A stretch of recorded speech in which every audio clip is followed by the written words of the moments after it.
Donald Trump is facing 561 years in prison. And in fact, he's fundraising off of it. I'm not surprised. His betting odds have increased with these latest indictments, and the betting odds for his rival candidates are going down. Well, again, I can't say I'm surprised because whenever they go after Trump like this, he's going to raise tons of money. They put his name in the press. They make historical context by which Trump will raise historical sums of money. This will be interesting. Alan Dershowitz came out and said that SCOTUS will shut this down. And he's probably right. Some people are saying that it's going to go to the Supreme Court before it even sees any kind of arraignment or criminal trial, but we shall see. In other news, this is interesting. Vivek Ramaswamy is getting roasted because he said he doesn't believe the 9/11 Commission report. Of course, he is completely correct in his opinion and how he broke it down, and the media is taking this tiny morsel slightly out of context to try and smear him. But I find that one particularly funny. And then I guess because everybody wants to have a good laugh, and we're always talking about this negative news, World War III. Poland is saying that the Wagner Group is headed towards a NATO country and all that stuff. We're going to talk about something a bit more positive that'll make you laugh and feel good. Justin Trudeau's getting divorced. Okay, he's not really getting divorced. He's separating from his wife, but we'll see how that plays out. And then we got a bunch of other stories. We'll probably talk about Lizzo. She's getting sued because she mercilessly abused her backup dancers. And it's truly a horrifying story. And there's a bunch of other stuff we can get to. Before we get started, my friends, head over to castbrew.com and buy Cast Brew coffee. This is our coffee company. We are sponsoring ourselves. So when you buy from castbrew.com, you're helping support this show. We got a whole bunch of really awesome new blends. We've got Mr. Bokus Pumpkin Spice Experience, Rise with Roberto Jr. We got Stand Your Grounds. Our medium roast is now back in stock officially. Sleepy Joe Decaf. You guys should just buy that one because Sleepy Joe is the name and it's hilarious. But support the show by going to castbrew.com. Don't forget to go to timcast.com, click join us, become a member to support our work directly. And as a member, you get access to the uncensored members only shows Monday through Thursday at 10 p.m. And we're going to have a members only show tonight at 10 p.m. And you will be able, as members, to call in and actually talk to us and our guests. So smash that like button, subscribe to this channel, share the show with your friends. Joining us tonight to talk about this and so much more is Tower Gang Jose. Hey, thanks for having me. Looking forward to it. I'm Jose Galison. I have a podcast called No Way Jose. I'm probably best known for my coverage on the Oklahoma City bombing.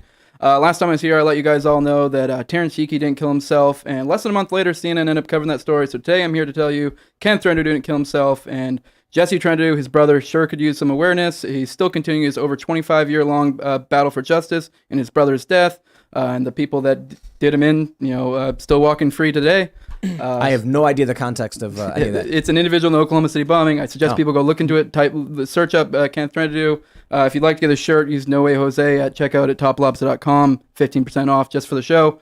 I'm also on Tower Gang, which is an offensive comedy podcast. So both my podcasts are very different, but I'm looking forward to being here today.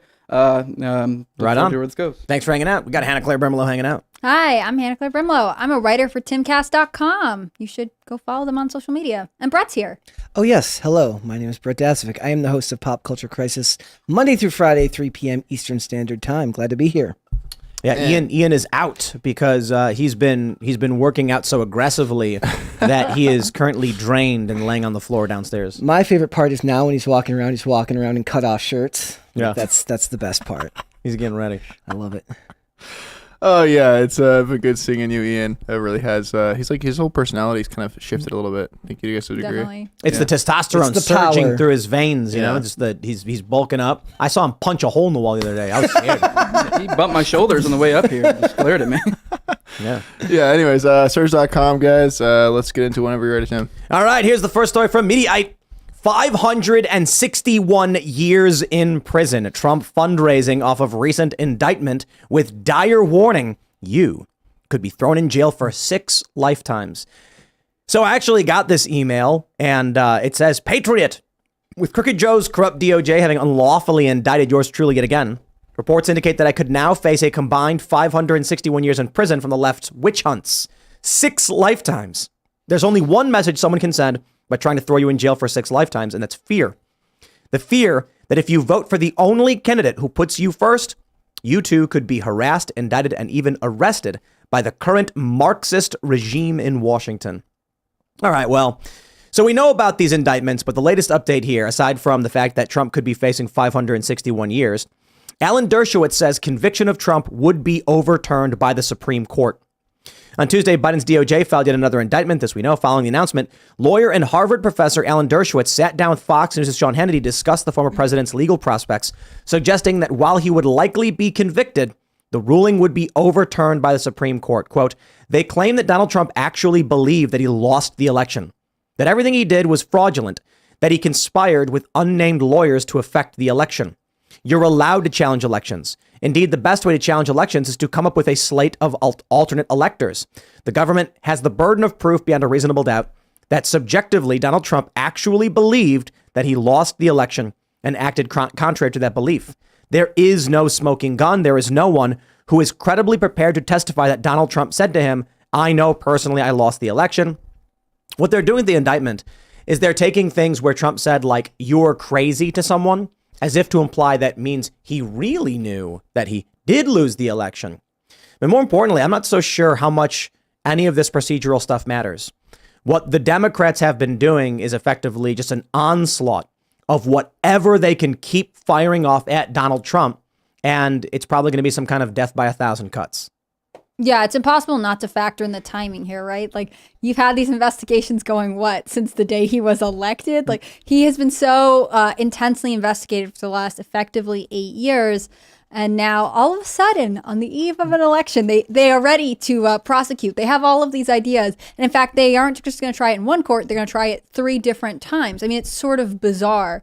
Mike Pence said yesterday, I'm going to wait to review everything, but this is just a distraction from the real issues. He threw Trump under the bus. He threw him under the bus, and he's not even, at last I checked, he didn't even qualify for the debates, right? Like, I think this shows you how intensely influential the Trump campaign is, that they are timing federal investigations to try and throw off his campaign. I mean, this is one of the things that comes up. When are they going to have these trials, right? Will it keep him from basically campaigning and being with people? And instead it'll be in the headlines where, they're going to restrict media access to the court. There are going to be all these issues just to try to slow him down, and nothing is working. Yeah, it's like the same old tired trope. They tried this with Russia, and kind of bog him down over and over again, and now they're continuing. I don't know at what point will they pull a different play out of their playbook. I'm a little concerned. He is straddling the line, like kind of JFK-ish, like, at what point does he hop over the line to where the deep state does something? I don't know. And what are they going to do? I don't know. It's always a possibility for any president, for a variety of reasons, but I don't think that's the route they go. I think what's more likely to happen, for one, they tried the rape thing in New York, where they're like, he's been convicted or not convicted, he's been found liable or something for some 30-year-old nonsense story. I just want to stress how ridiculous and insane the story was. And if you believe it, if you claim to believe it, you're either lying or really dumb. That Trump went into what was the department store? Like this Bergdorf Goodman, right? Yeah. This massive department store. And for some reason, nobody was anywhere. They walked in and everyone just vanished. They must have been raptured because they were gone. And then they went into a dressing room where, for some reason, the doors were unlocked. And then they went inside, did the deed, and left. And no one noticed. No one noticed. No one noticed the king of New York, the most famous guy in the city. Nobody noticed him walk into this massive shopping center. It's an insane story. But they've tried that. I bring that up because this is what they did to Julian Assange. They made this ridiculous fake story about, first it was like a condom broke and then molestation. Then the media reports it as rape, which is all a lie. Then they throw it all out and say, yeah, that's nonsense. We don't care about that anymore. Now they're going after him for espionage, which is also nonsense. But Hillary Clinton was famously quoted as saying, can't we just drone this guy? And then they were like, yeah, he's in London, so no, we can't. But this is typically what they try to do to people outside of Western nations. Inside, they've changed strategies. They don't want to make a martyr of these people. So what do? They accuse Julian Assange of being a rapist so that it sounds really, really awful historically and in the press. They try that with Trump, but it seems to just bounce off because nobody cares and nobody believes it anymore. People have already picked their sides, right? Like you're not going to convince anybody that hates him that much that he's a good guy, and you're not going to convince the most entrenched of his fans that he's suddenly a bad guy. Even many of his fans don't see him as that good of a guy. Yeah. Well, it's more they so have that more of a realistic view. He's a sword. Mm-hmm. What did Michael Moore say? A human Molotov cocktail. So when they come out and they throw all this garbage at Trump to stick to him, and they're like, see, look how bad he is. They're like, oh, you're sweetening the pot. And I think it's hard to contrast Trump, who hypothetically did something after we demanded he turned over all of these documents, under he's been under federal scrutiny for years, with the actual reality of the Biden administration, right? Like when you are comparing two things, the effects of inflation on your family and a hypothetical goose chase, which actually is the federal government wasting taxpayer funds, I feel like I'm going to be more mad at the federal government overall. It's not helping whatever cause they think they have. So the question is, are they indicting Trump to interfere in the election, to distract from the Joe Biden corruption allegations? Or could it be that the U.S. credit rating was just downgraded from AAA to AA plus? And we've had, I think, the highest number of bankruptcies in the first 2 quarters this year since the past 13 years. So something is going wrong economically. Inflation is through the roof. I mean, just go to the grocery store, buy groceries. And it's nuts. So there was a viral TikTok where it was like this couple and they were like, it said buying groceries in 2011 and they're like dancing and they have this big table and it's like $100. And then it was like buying groceries today and they're standing there and there's like 5 things and it's the same price. So yeah, when working class and middle Americans are right now watching the news and someone on CNN comes out and says, Donald Trump had classified documents, they're like, I'm just trying to buy some beef for my family, dude. Like, I don't know what you're talking about. Yeah. Meanwhile, 561 years. It's giving very Alex Giving Jones. desperate. It's giving Alex Jones with what does he owe now? Like $2 billion or like No, wasn't it trillion? It's like $1 trillion. Entire life. Like he's just going to be. It was the GDP of France, wasn't it? Yeah.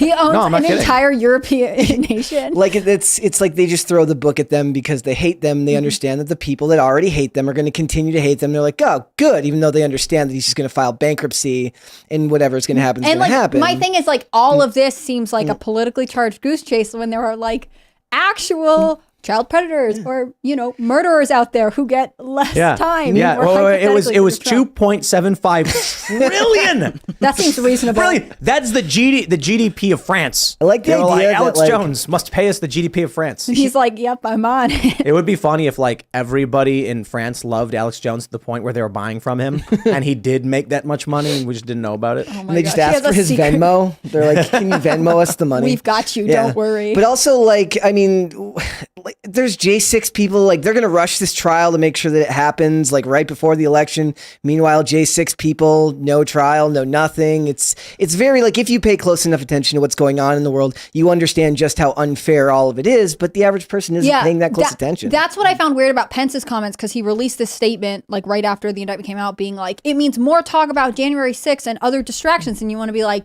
we should talk about January 6th. We should talk about January 6th all the time, because there are people who were persecuted in a way that no one else has been, and we just let them fall to, like, you shouldn't let them just fall to the wayside. Like, that's the best thing about the Trump situation, in my opinion, which is that we like continue to talk about the miscarriage of justice at the federal level. Wasn't it like literally the day before January 6th, Mike Pence said, we're going to have Congress go through this and we're going to hear the evidence.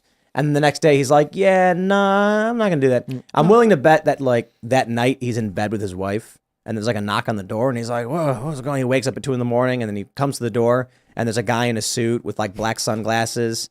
And then the guy, and Mike's like, what's going on? And then he just hands him a picture of JFK. And then Mike's like, okay.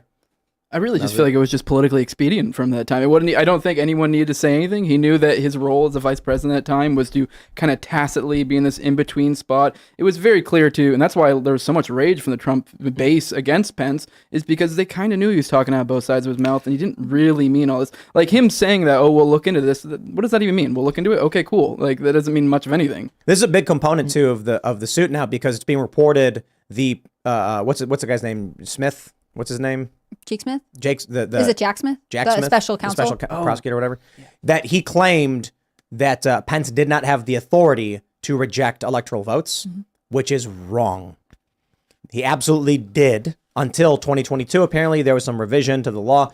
But Democrats famously brought together an alternate slate of electors from Hawaii in 1960. Despite the fact that the state was won by the Republicans, the governor certified the Republican electors, Democrats still convened a fraudulent slate of electors. I say fraudulent, good sir. and because they claim about Trump, and then sent them out. And Nixon chose to ignore, as vice president, he ignored the certified electoral votes and said, I'm going to count the Democrat uncertified votes anyway. Well, hold on. How does the vice president have the authority to do that back in 1960 and then lose it? Well, I suppose Congress could change things, but that's not what happened. Mike Pence did have this authority.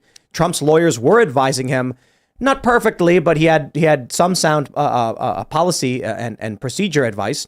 And then Mike Pence was just like, screw it. Yeah. I'm out. It seems crazy to me. Also, like I said before, I don't think last I checked, he had not qualified for the debates, which debates are questionable anyways. The strangest thing about this is he has to walk this weird line that's like, well, I was part of the Trump administration, and that's literally why all of you know who I am. Yeah. Except also, I don't really want to be affiliated with the bad stuff or the more controversial stuff. So I'm going to sort of be the most politician of all times and try to make everyone happy, in which I will fail. The crazy thing is that Mike Pence threw Trump under the bus, tweeting that basically saying this man should not be allowed to be president or whatever. It's the inversion of Vivek Ramaswamy. When Vivek came out and said we should all come together and reject these political indictments and these charges, they're trying to remove Trump, in an unjust way. That's really amazing. So when you say that Mike Pence doesn't qualify for the debates, it's not a very difficult question as to why. Well, it's because he hasn't gotten enough donors. That's like literally what I'm referring to. Yeah, nobody wants to give money to a guy who sucks. Yeah. But that's so interesting, right? Because theoretically, at one point, he thought he was the heir apparent. Like, if Trump got 2 terms, he would be the next obvious candidate to win. And, like, he made such a catastrophic miscalculation and then continued to be like, I think I can do it. I think I could win. I think the landscape has changed so much. I said a minute ago that what Mike Pence was doing was politically expedient, but that was kind of wrong. It was traditionally politically expedient, right? And they're still in that mindset. What is now becoming the type of rhetoric that is becoming actually politically expedient is things like what Vivek is saying, like actually owning it and having bold messaging and having a legit message. I mean, I am a little bit concerned about some of his messaging and from the past, but I don't know. I'm open to see maybe just change his mind. But I mean, either way, that is the rhetoric people want. Let me pull this up from Predict It. This is the latest prediction numbers. Vivek Ramaswamy tied in second place with Ron DeSantis, and I think he might overtake Ron DeSantis in it's for second place very, very soon. When Donald Trump gets indicted, Vivek comes out with a very, very strong, and it seemed unscripted message about how this is wrong. Whether or not you trust Vivek, he's rolling 20s. He is hitting all of his marks. He's responding authentically and properly. He's answering the questions. When people criticize him, he tackles them head on. Now he is rising in the prediction market. So I suppose we shall see at what point he hits second place. But I'm already seeing a ton of Trump supporters saying that if for some reason Trump was completely incapable of running, Vivek would be their guy. It's definitely interesting. He sent out a couple fundraising emails this week saying, I am on track to overtake Ron DeSantis. And when he was here the other week, he was saying, like, we were hoping to reach about a 10% in the polling by the end of the year. We are much farther ahead of that. His campaign really has had a lot of inertia behind it. What do you guys think? What do you think? I think Vivek will take him over. I think Ron is plummeting, and I'm kind of heartened by it because I heard you guys on the show the other day saying Vivek's kind of like a right-wing Obama. And it's funny, my buddy Reed Coverdale actually said the same thing about Ron at one point, where he was kind of following a similar kind of thing. But it's almost like the people kind of saw it, because I'm of the opinion that, I mean, maybe Ron would be great when he got in, but I'm sensing neocon vibes. Yeah. So it really feels like... Vivek? No, Ron. So I'm saying he kind of was the right-wing Obama, but now it's like, it's kind of that idea where it's like traditionally politically expedient or modern politically expedient. Now it's like Vivek could be that right-wing Obama, to where it's like, I don't know, maybe he will swap when he gets in. I don't know. Maybe he'll stay true to he is genuine. I'm unsure, but he seems pretty genuine from everywhere time I've seen him talk.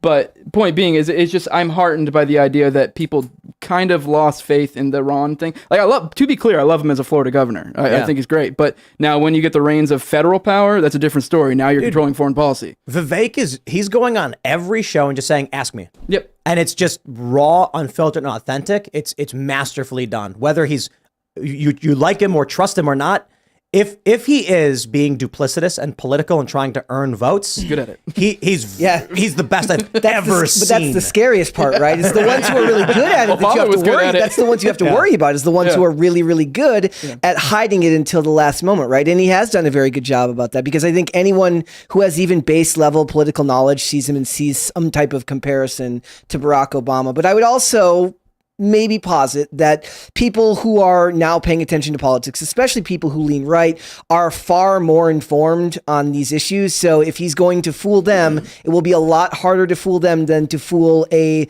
political novice in 2008. You can't just put up a hope poster. You can't and just call put it up a a day. hope, a hope and change poster and call it a day. Viking Vet told us he super chatted saying, pull up the predicted graph, and you can actually see Vivek has already surpassed DeSantis on one occasion. I think if let's go back 30 days, we can see that, there is a period where Vivek and DeSantis had tied.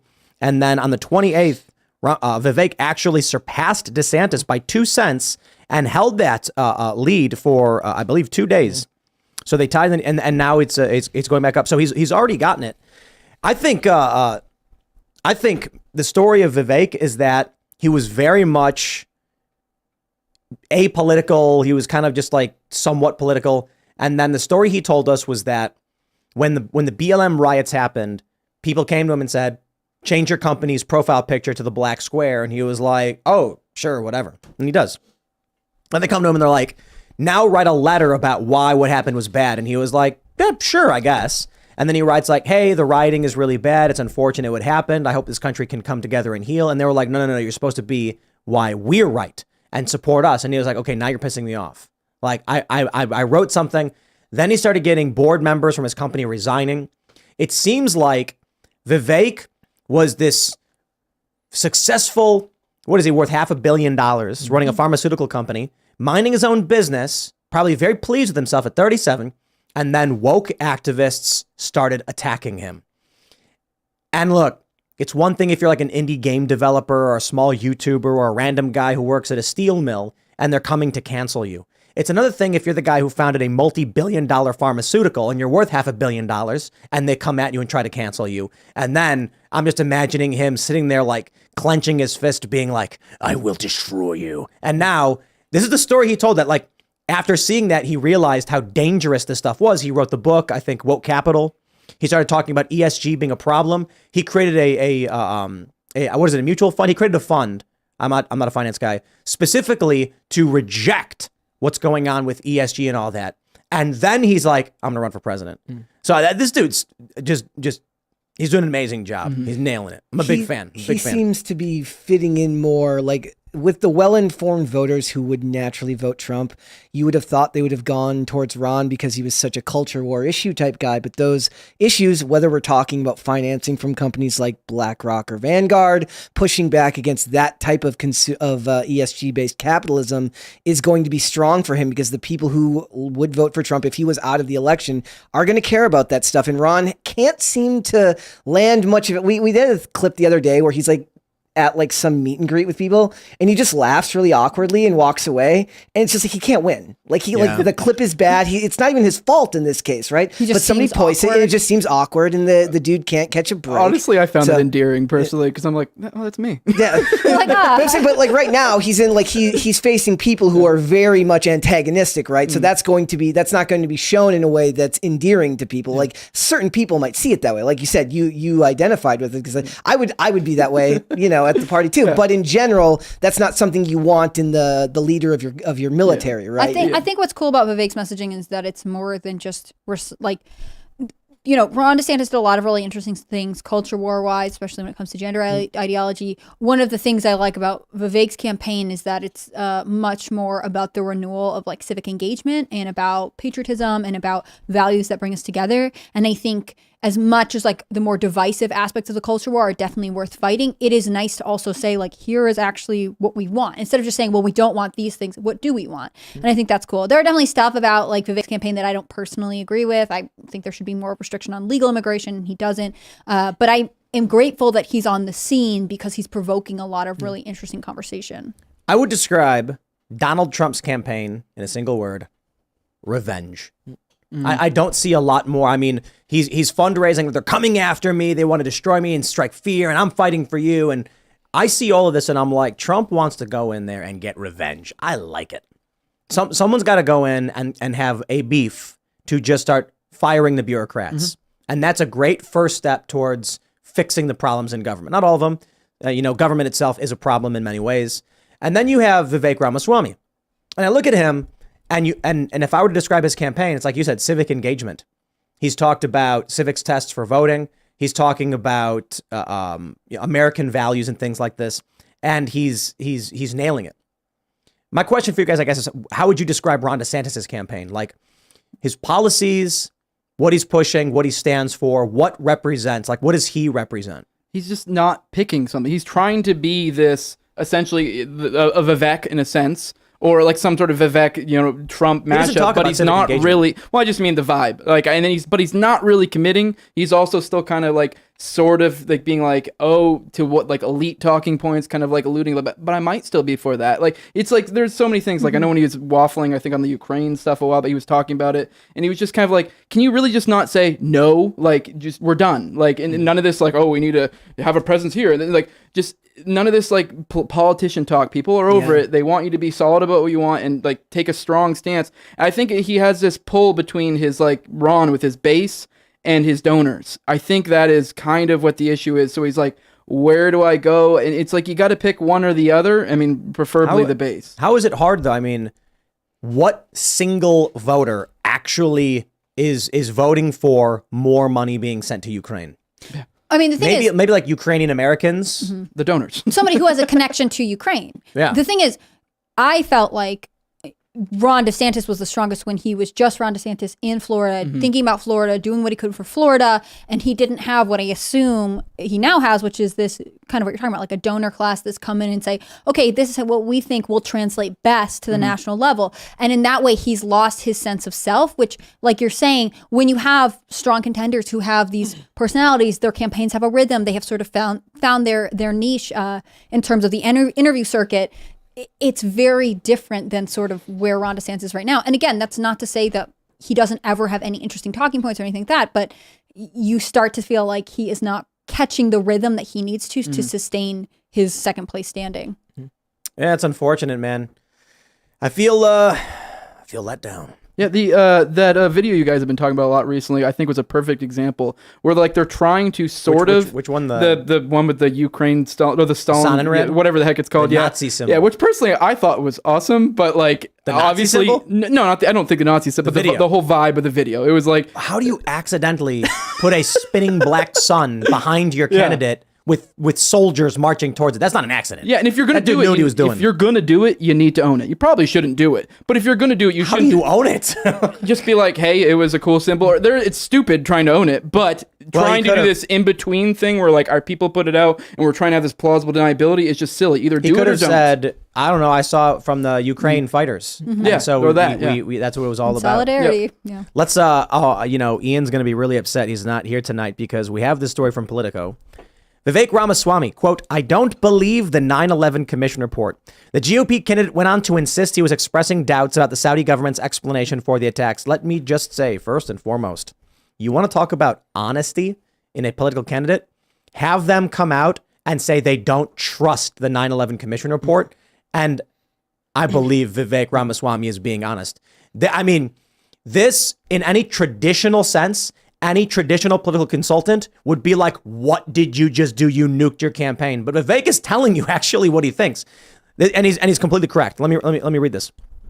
Politico reports, Vivek Ramaswamy cast doubt on the veracity of the government's explanation for the 9/11 attacks, saying he didn't believe the findings of the 9/11 Commission. He said, quote, I don't believe the government has told us the truth. I'm driven by evidence and data. What I've seen in the last several years is we have to be skeptical of what the government does tell us.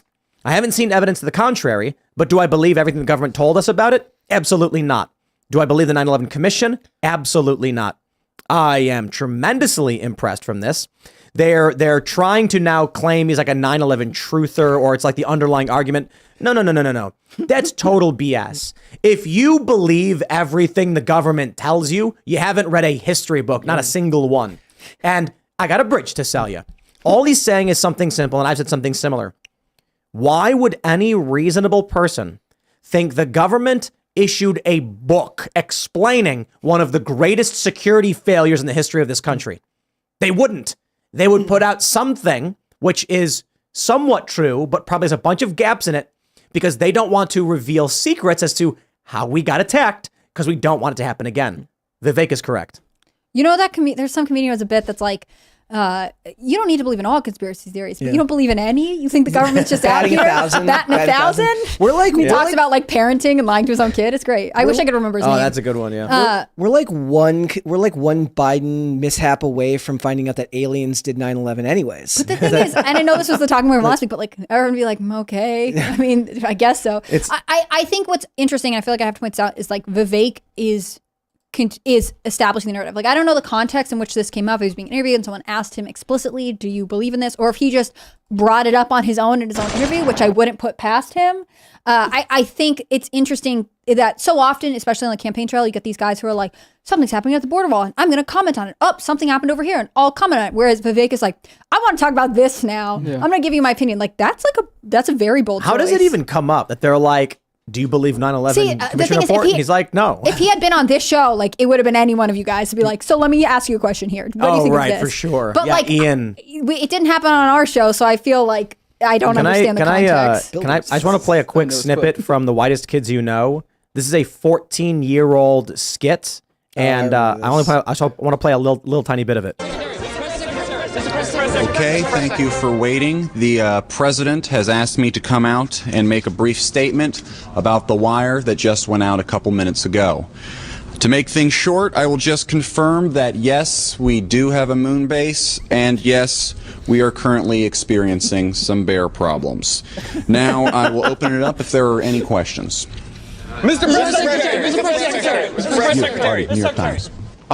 Yes. I have a 11-part question. I'm sorry, I only have time for 2. All right, let me get this straight. So the United States government is admitting that we do have a moon base and that there is a bear problem on said moon base.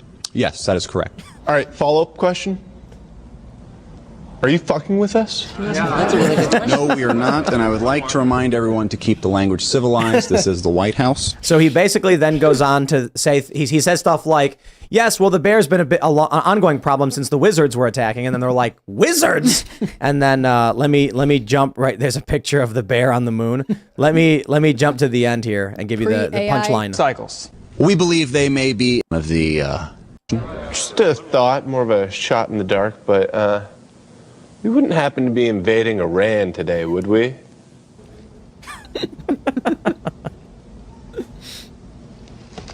You got me.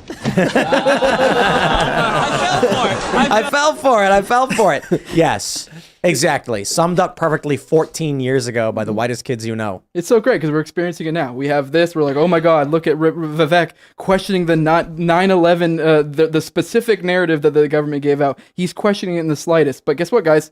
Aliens. Hey, Yep. like I said, the government's out here batting 1,000. They just get it right every time. I mean, that seems so ridiculous that they would be upset that he's questioning something.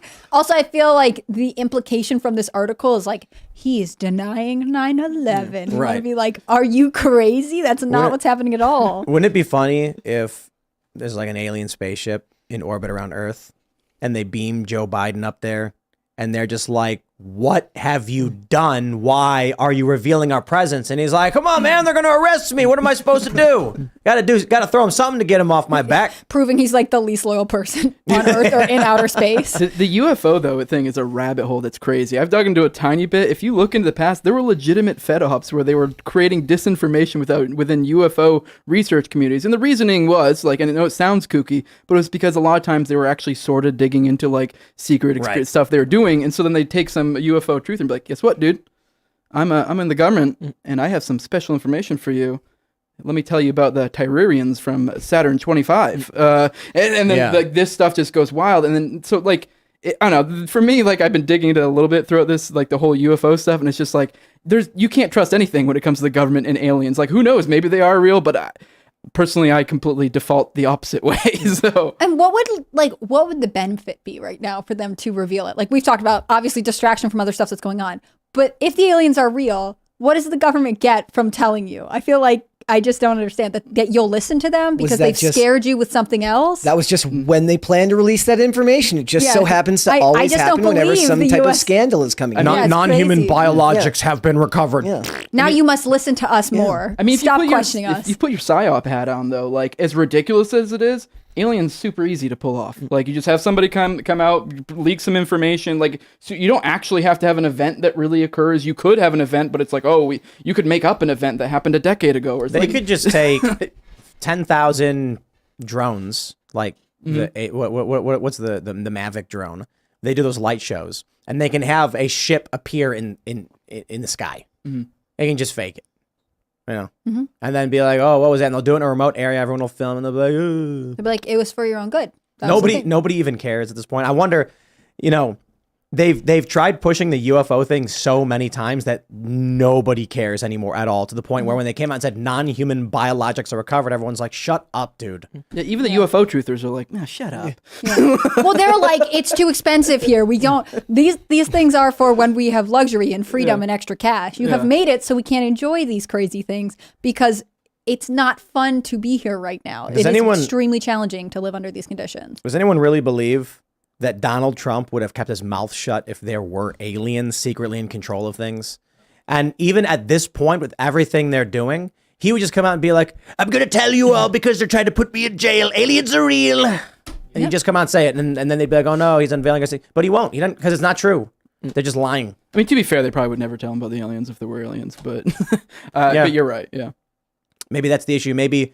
have you guys seen that viral video where it's that old guy, I think he's like a former Canadian prime minister or something, saying that aliens are real or something like that, and that they're telling us we have to reduce carbon and reduce the population and climate change? I didn't know that. That's why. Exactly what the elites want. Isn't that weird? Well, but that's exactly the point, right? Exactly. They want it because the aliens told them they have to do it. Also, why would we listen to the aliens? That seems crazy to me. That was the plot of the Independence Day movie, anyways. That the aliens were here to suck up our natural resources, but I guess if all the natural resources are gone, then it doesn't matter. They'll just pass us by. So anyways. If we get rid of our natural resources, we'll prevent alien invasion. Exactly. So keep burning coal, baby. Exactly. Yeah. What the heck? This is the best idea of all time. Fracking in America now. It saves us intergalactically. Yes. Why should I care about the aliens? Like, what is it? Right? Are they going to offer us immortality or something, or like interdimensional travel or whatnot? Because like I got to tell you, happiness is relative. We all live our lives. We have our goals. We have our passions. We're living them. When we reach the point of interstellar travel, I'm sure it'll become a passion project for many people. Elon Musk certainly is very passionate about space travel. But what do we need from aliens? No, like, serious question. Like when people had no refrigerators, they got by and they were happy. And then there was, there were problems and challenges. But what is it? Is the aliens are going to come to Earth and give us future technology and make us all immortal, or make the elites immortal, so they got to do as they're told? That's what I don't understand. Like, are we supposed to be excited and wanting there to be aliens, or are we supposed to be afraid of them? Because if we're supposed to fear them, then I understand why the government is like, yep, they're here. Listen to us, the only people who know about them. Because that's just asking for compliance. And if it's like the aliens have something positive to offer us, I understand why the government would keep it a secret, because they're, the arbiter of all good things. Like, I just don't understand where they fit into anything that's relevant to my life. Yeah. It's also a big letdown for all the hardline UFO conspiracy theorists who've been waiting for that confirmation for decades, right? Because they've been waiting for that. There was an interview with Dean Haglund. He was one of the actors on the X-Files where he talks about, he's like, the sad part about being a conspiracy theorist is at the end of the day, even if you're right, all you get to say is, I told you so. They don't even get that now. Mm-hmm. Like now they're just stuck with now they tell them that they're real. And they're like, first of all, I can't trust you whether they're real or not. Mm-hmm. And it's kind of a letdown because gas is $9 gazillion a gallon and everything's expensive. Yeah. Yeah. Also, conspiracies. I just feel like you're totally right, Tim. If Trump knew about the aliens, I definitely think he would have told us, especially since he's the one who relaunched Space Command. I feel like he would have been like, I have good evidence. Oh, maybe that's why he did it. Yeah. Maybe that's it. Yeah. Okay, so then why would he want it to be in Alabama? And why would Biden want it to be in Colorado? That's procedural bickering. Or do they like water? No, it's to fight the aliens. Mm-hmm. But that's what I mean. Did Trump say they're defeated by water? You need to be close to the Gulf of... What if to that Colorado Wait, I figured it out. I know what's going on. Check it out. The aliens aren't here. They were here, and they're coming back. And see, the Democrats, and the World Economic Forum, are like, we better get on our knees and do everything the aliens expect. Otherwise, they're going to be mad. And Trump was like, no, we're going to build weapons and fight back. And they were like, are you mad? They'll wipe us all out. They're so advanced. That's what's really it. Return of the lizard overlords. That's right. So Earth is like the Lizard world's people. biggest Airbnb, and they're just coming back, and we've left it a mess, and they're just pissed about it. Well, you know the conspiracy about like Planet Eris or whatever, right? I don't think conspiracy is the right word for these things. More like insane ideas, you know, or like fringe ideas. Because like conspiracy is like people collude together to do a crime or whatever. But like one of these online theories is that there's a planet that comes within within our solar system every 2,500 years.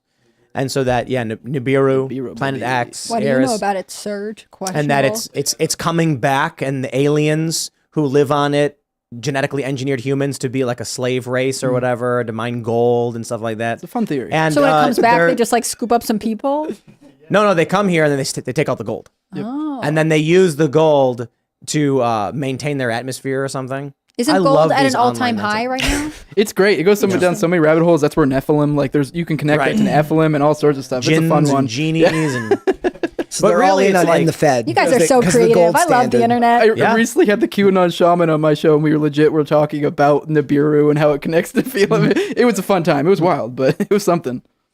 yeah. I feel like that's not bad then. Like if we can just trade them gold. I mean, I guess they like enslaved us in this this theory. I'm not sure. As long as But we keep the silver, I'm okay with it. it would just be, more fun if that stuff was true. And I think people want that stuff to be true because the reality is life is mundane. I tweeted this earlier, like, how is it, people always say, like, how did it get so bad in insert country? And it's like, it never really did. And what I mean by that is every day something small happened that no one thought was a big deal. And then finally crazy stuff was going down that people thought was normal.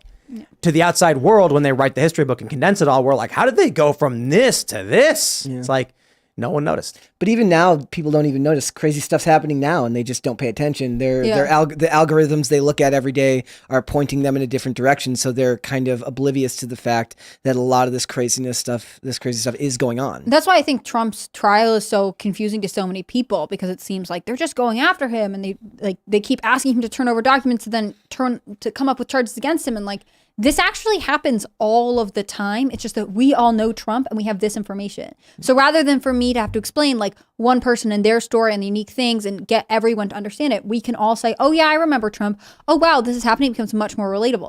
It's something that's gone on for a long time. We just are suddenly realizing it. Let's come back down to earth. We got this story from the Daily Mail. This is big news. Tucker Carlson interviewed Devin Archer. This was surprising. I can't believe he got him.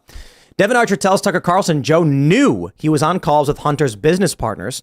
Associate says Biden brand was absolutely key to business deals and reveals the thank you letter the then VP sent him. So This polite. is in the interview. Let me play this clip for you real quick from Tucker's show. Here you go. These are not business guys. This is the vice president of the United States. He's not allowed to be working on businesses with foreign governments while he's vice president. I don't think. Not that I know of. But here he is. Right. Amazing. He knew what he was doing. Devin Archer confirms Joe Biden knew what he was doing. Joe Biden was using his son as a proxy so that he could run business deals while vice president. And aside from Devin Archer's testimony to Congress, he's now on Tucker Carlson with a thank you letter from the VP. Biden said he never talked to any of Hunter's associates. That's the stupidest lie imaginable. He could have at least tried and said, like, of course I know Hunter's associates. I don't work with them, but yeah, how do I not know my son's doing business with? He comes by for dinner. Yeah, well, that's their business. I'm in government. They're doing business. No, he said, I never talked to him at all. And now the media is like trying to gaslight. And what was that? One article said it's long been known that Joe Biden was speaking with Hunter Biden's business associates. Like, actually not at all. Yeah. I mean, we found out recently, but here you go. Meanwhile, Donald Trump is being indicted for like the 8 millionth time. Yep. And what is it? Like Mark Rubio sent a tweet out. We got some strongly worded letters. Yep. Finally. So at the end of the day, all the law is a cudgel, and the way the way our legal system is with so many laws, there's always something that you can get someone for, and this is a perfect example of it. You have Trump that's doing all these silly little things, and maybe technically by the letter of the law, there's some law somewhere that says they can't do X, Y, or Z, but then with someone like him is clearly not breaking it, there's not a will to actually enforce it. Yeah. It's even worse because then, like, maybe it's the worst thing that ever happened to the country, but at least Trump as a Russian spy is kind of cool. All this stuff is just boring. Yeah, Trump being a Russian spy, you're imagining, Trump's got like this weird gadget kit in his jacket, and he like pulls out a little tiny earpiece, and he's like, Vladimir, I'm in. Played by Dolph Lundgren. Sitting in the Oval Office. We did it. Yeah. Go for Eagle Commander. Dolph Lundgren can play him in the movie from Rocky IV. He's all ripped. Trump just super ripped and sitting at the Oval Office. Well, just like the taxes. That was like 5 scandals ago, and nobody remembers it. And nobody cares because it's just like you said, it's just a cudgel that they use to get like Trump's taxes. Oh yeah, in particular. Right. It's just a cudgel that they use as a weapon against him because the law's used in an adversarial manner here. I think it's because, like I said before, they're just trying to slow him down, and I think that's why the media is so freaked out by the credibility of the allegations against Hunter and Joe. The fact that this guy can produce a thank you letter is kind of hilarious when they're over here like, we spent millions of dollars on this investigation and we think maybe these things happened. I think it was a text between Hunter Biden and Devin Archer where Devin is like, why is your family destroying my life and trying to put me in prison? Or it's like, why is your dad's administration and appointees trying to destroy my life? And Hunter's like, this is the cost of a free country or something like that. What it actually sounds like is you're no longer of use to these people, and now they're disposing of the loose threads. You got to clean up shop. You don't want people to find out what was going on. And Devin Archer, Tony Bobulinski, they've been able to come out and provide evidence into the criminal or shady dealings of the Biden family. Do you think Joe ever looked at Devin Archer and was like, I wish I could trade you for Hunter, but people already know what Hunter looks like? Because that's really the biggest loose end of the Biden family. I mean, that guy is just leaving laptops everywhere and children in his wakes. You know what I mean? Like, this seems like the biggest loose end, but there's nothing you can do about it. So this is what the Biden family has created for themselves. But most people are still, like I said, they still have their mind made up. We covered a thing earlier today where like Amber Heard, remember Amber Heard last year? She pooped on a bed, huh? But like they did a thing where like she like lost a brand deal with L'Oreal, and they showed all these letters from women who still to this day talk about her like she's the greatest thing that ever happened to feminism, and she helped me realize how important it was. If you depending on where you get your information from, you just don't know. And you're just going to be tricked into believing that this is a good guy. So the average person who doesn't pay attention to the news cycle, doesn't hear any of this stuff that's going on with Joe, there's the actual clip of him saying, I made it as a quid pro quo in Ukraine, and nobody knows about it. Nobody cares because the average person isn't paying attention, and that's who they've weaponized the dumbing down of America through corporate press. Yeah, and it's a little bit like sports teams. I think it's somewhat inverted. I think people in this country have been stupid for a long time. I should say ignorant. Because of mass media, you only got information from a few sources. And now with the internet, we're becoming more educated and informed on what's happening around the world. But it's targeted. You're choosing where you're getting your media from. You or I or everyone here may be privy to looking at right and left wing media. The average person doesn't do that. And we didn't have that 20 years ago. Exactly. The average person just follows CNN because whether we believe CNN or not, they think that they're getting informed by somebody from there or MSNBC. But and it's even more targeted than it used to be. The point is that 20 years ago, CNN was your only choice. Obviously, there's Fox, CBS, ABC, but they all said the exact same things for the most part. Now you have the ability to have dissident media. I don't think the average, I feel like the average person still doesn't look at that as a value. No, of course. I think that's because what I'm saying is, we assume now that they're lying to us. Like, no, they've always been lying to us. We just have the ability to go online and communicate with each other. I think part of it is politics are like sports teams. Some people feel to their core that they are a capital R Republican, they are a capital D Democrat, and nothing you say will convince them that anyone on their team did anything wrong. I mean, think about actual sports teams will go get players who commit very obvious and well-documented case of like domestic violence, and the team is like, oh yeah, that was the worst. Anyways, he's going to sit out a couple games and then we'll bring him back. Like, people aren't saying I'm now renouncing this team, which is supporting, some terrible person who doesn't live in the values that I support. With Biden, it's very easy for people in the Democratic Party to say like, well, I'm a Democrat. I only want Democrats to win. Right now, my options are Joe Biden and his crazy family, or RFK Jr. or Marianne Williamson if she's still hanging out, and that's it. And so they're going to cling and defend Biden because they are trapped, right? If your back's against the wall, you're going to stick with your team. Same for Republicans. There are Republicans who will say, I am this kind of Republican and Trump can never be, and this is how the Republican Party should be. Like, they become completely obsessed with the team they think they have to show loyalty to, even when the team lets them down. Kennedy Williamson 2024. Oh my gosh, what a Let's crazy go. I feel like those podcasts would be amazing. You got to think the demographic of people who actually vote is typically older too. And so you were mentioning the dissident media point, and it's like I do feel like we're almost experiencing like a rise in class consciousness, but like with this new dissident medias and stuff coming up. But let's be real, typically the older generations aren't quite buying onto it. So this is going to be a lagging trend that takes a while to come into place. But go ahead. Oh, no, go ahead. How polite. You keep going. I'll moderate here. I lost my train. What were you going to say? I was waiting for your question. No, but now I feel bad. Like but the Democrats are the ones weaponizing influencers and the youth because they want to get the youth vote and they want to get people out in voting more than they were before, right? Because, Yeah, but they're like you LOL said, cows. yeah. Like, let's be real. Most of them. And I feel like Democrats for a long time have been like, no, it doesn't matter who you vote for. We just want you to vote. But specifically, here are the candidates you should vote for. I mean, there are things that, the Republican Party and a lot of other political parties that are out there could have done, meaning they could have treated the get out the vote effort like it was this, Trojan horse. We're just trying to talk to young people when actually it was obviously Democrats trying to connect with youth voters. I think that's, again, why the civic engagement conversation that Vivek Ramaswamy brings up is really interesting, because I think people do, especially now that they have access to alternative forms of media online, feel called to do something, right? If you get to hear all this awful stuff all the time, you could either collapse in depression or act. And I think that's what people want. And that's why, the Democratic Party is still pointing fingers and they're becoming less appealing. Yes. Thank you. Thank you for your consent. Sometimes I feel like I come on the show and just like talk to myself in the mirror for an hour, which is like maybe not the best. I don't know, man. I'm just thinking about 2024 is around the corner, and we are lucky right now to be. We here's what we're doing. We're all sitting on the beach, Miami Beach, in fancy chairs with coconuts, going, "Oh, that Joe Biden! You hear about this?"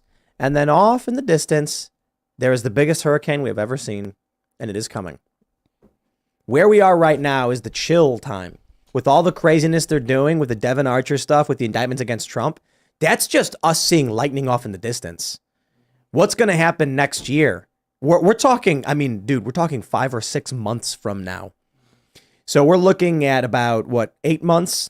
No, not even 7 months until the primary. Trump's first criminal trial is going to be then. It is going to be wild, bonkers. Mm-hmm. Could you imagine if it's not, though? Like, it's just nothing happens. And we're sitting here and like nobody cares about politics. Nobody's watching anymore. And they're just like, we don't care anymore. And that's it. Biden wins again. No one really talks about it. It is funny how, like, I feel like in the past you used to be able to actually make more accurate political predictions to some extent, but now we've gotten to the point to where there are so many factors and so many crazy things. Like just Trump and Biden alone, between the two of them, the two scandals going on there, like those are both insane scandals on their own, just like, in different ways, obviously, but I don't know. It's like trying to predict the future or have an idea of what's going on. Like I was just talking on the airport to somebody today, in the airplane today, about like whether Biden will run. And I'm like, I have no idea. Like, it seems a silly idea to do so, but at the same time, we're getting so close. Do you really not? I don't know. Like, how do you get another 4 years of this guy without actually making a clone? I don't know. I think there's a strong possibility that in Biden's old age and with his existing ailments, something happens to him. And I imagine what would be, for the Democrats, the most beneficial thing imaginable would be if, like, Gavin Newsom is at a Biden rally and talking about how he's here to support Joe Biden and Joe Biden's the greatest president. And then Biden suffers, like, some health ailment or something. He fell on stage that one time. Maybe he has a stroke. The one time? Well, like he tripped on the sandbags, but he's fallen upstairs. But imagine the scenario where Biden is speaking at some kind of rally or whatever, or just on TV maybe because they can't really muster up anybody to come to a Biden rally. Gavin Newsom is there. I think it's likely going to be him. And then Biden collapses. Gavin runs to save him. All on TV. Get a medic in here. And then there's this, the news. Oh, no. Oh, Joe Biden. Cue all the conservatives being like, we don't like the guy, but we're really sad about what happened to him. Mm-hmm. Gavin Newsom steps up and starts talking about how, this is a time for leadership. He's being interviewed by everybody because he was there. Every news outlet sits him down and says like, what was it like? What do you think? What now? Who's going to step up? Will you? And there you go. Deep State's Newsom taking notes 2024. They're like, these are great ideas. No, they're not taking notes. They're looking through their book going like, how did he get a copy of this he's play? halfway there. How did he get a copy? But I'm imagining, because we're talking about if Donald Trump didn't call the police, like it didn't order the police to shut down the 529 insurrection and let Antifa just run rampant, he'd be president because the narrative would be inverted. And Michael Mouse is saying, the media would still lie about him, but I'm like, yeah, but they wouldn't have the J6 narrative. They would have the extremism of the far left, and regular Americans would be asking why this happened. Yeah. I'm trying to think about, let's think forward in that context. Like, what could the Democrats do? What could Trump do to guarantee a victory? And obviously, Joe Biden is not the guy. Trump's already beating him in a whole bunch of polls. He's at tying with or beating him. And so everyone speculated that Joe Biden won't be the guy, but how do you get Joe Biden out? If he bows out, it's weakness in the Democratic Party. It's got to be something that can pass the torch. If Joe Biden went on stage and said, I'm just too old, so Gavin Newsom, ladies and gentlemen, would never fly. But if there's a hero moment for Gavin, where he steps in to try and save Biden, that gives him every PR opportunity in the book. Yeah, especially because they don't want him to pick another white man over Kamala Harris. Because there was a time when I think the Democratic Party really wanted her to be the obvious choice. They were hoping Biden would be a one-term president and that she would, as the vice president, be the next one to represent the party because she's diverse and a lady and, whatever else important. So they have to find a way to make it so that Gavin, gracefully as a hero becomes the obvious one. It's not that she's being overlooked. It's that he just happened to be in this, What's the justification for Gavin being in the press 24/7 in an election? Because he was there. And they're going to say, Gavin, you are heroically on camera seen rushing to the aid of Joe. What was that like? What was going through your head? And he'll be like, his last words to me were, Yep. You got to take the helm. Something like that. I don't even know if people would buy it anymore. No, he's going to say, tell Jill I love her and take care of my kids. And then Gavin's going to start crying and he's going to be like, you got it, man. And he's going to clench his hand. And then they're going to be like, wow, Gavin Newsom. Take care of my 7 grandkids. That statement made me Brutal. crazy. I know I wasn't on the show on Friday when that came out, but the arrogance of these people to be like, we care about all of our grandchildren, including Navy, who we just happened to learn about 30 seconds ago. Like, where have you been this whole time? This is what I mean by like, how can anyone look at the Biden family and be like, 4 more years. This is going so well. I think the average person just doesn't know any of this. I really do. I really do think No, that but they that's- don't know that his family life is this screwed up. They don't even know about the diary. They don't know about the laptop. But they don't that's know about why any the of this Navy stuff. statement came out Yeah. in People magazine. They didn't say it to the New York Times. They said it to People magazine because they're trying to present themselves as like let us get out in front of this.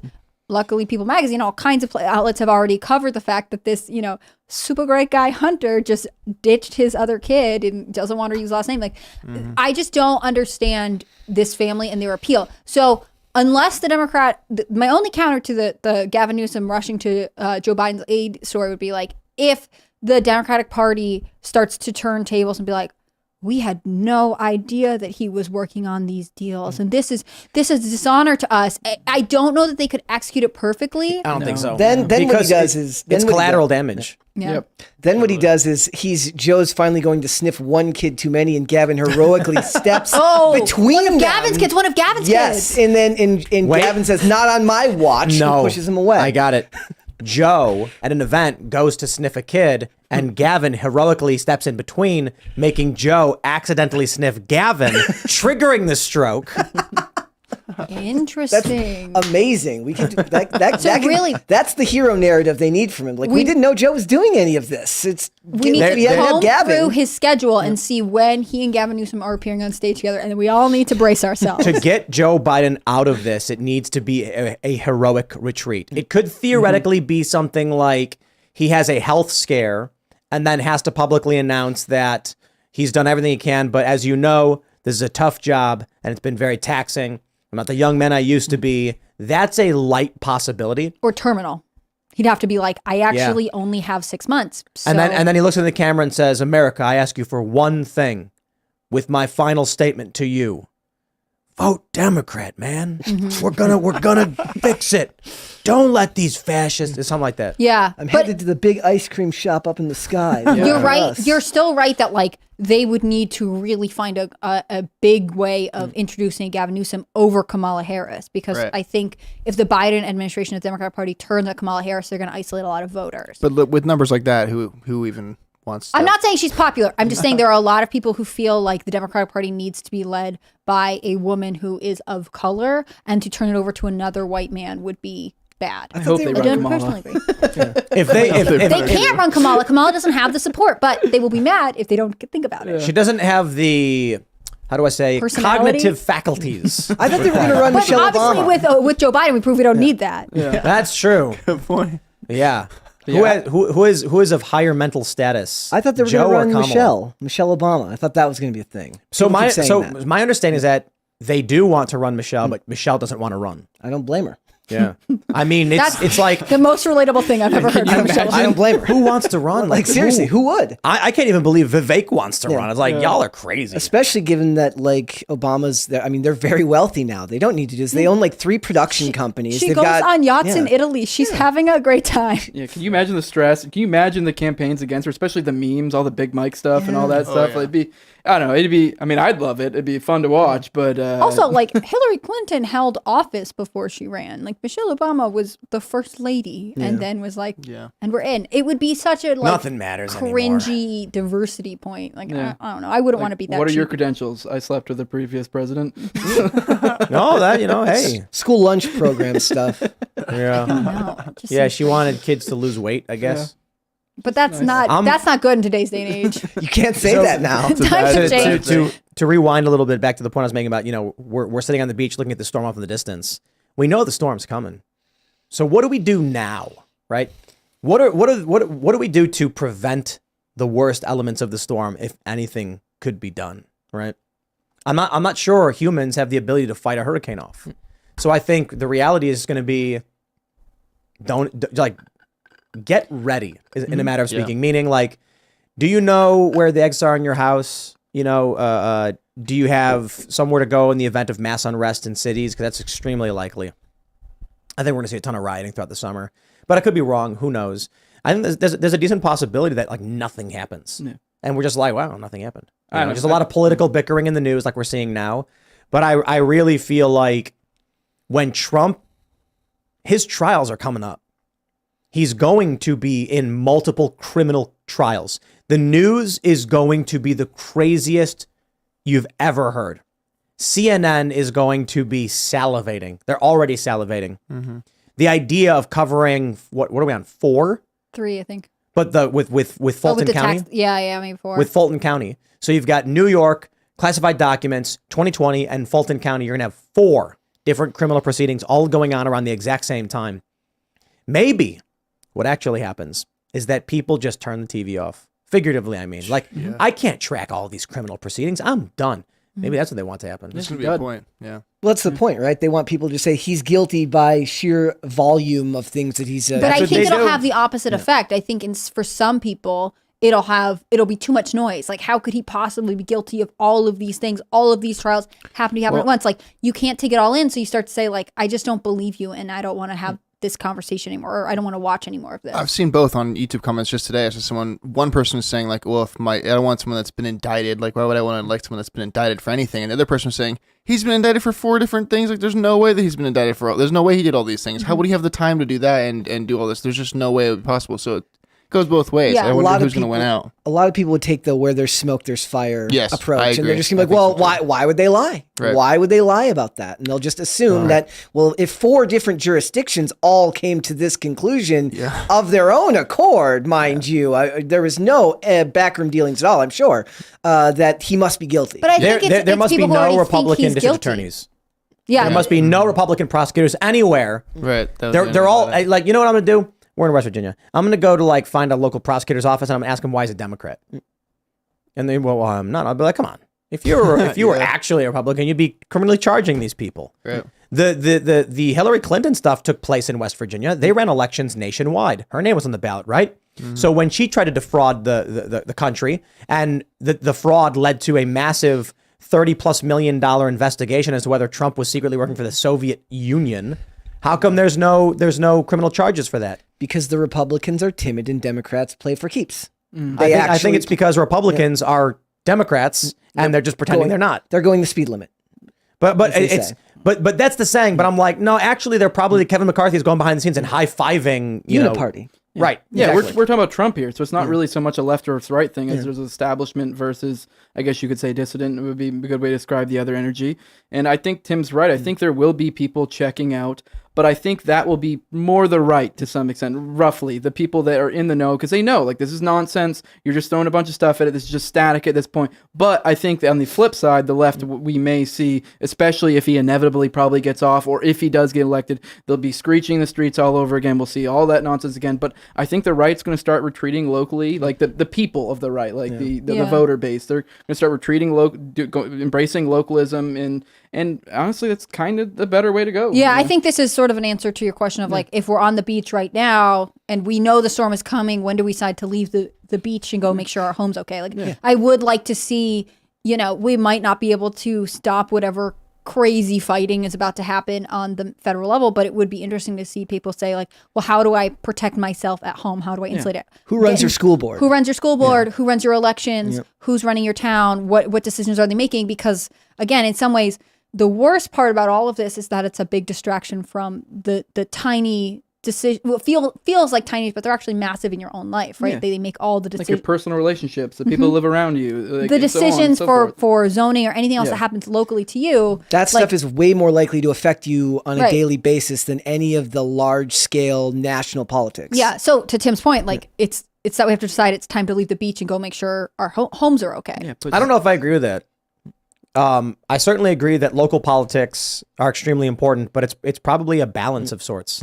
I mean, the stuff we saw with the federal government, ESG, woke policies, the Department of Education, the curriculum stuff they push. You've got like the complaints over Common Core, which was several years ago. Now you've got the schools pushing all this, gratuitous content.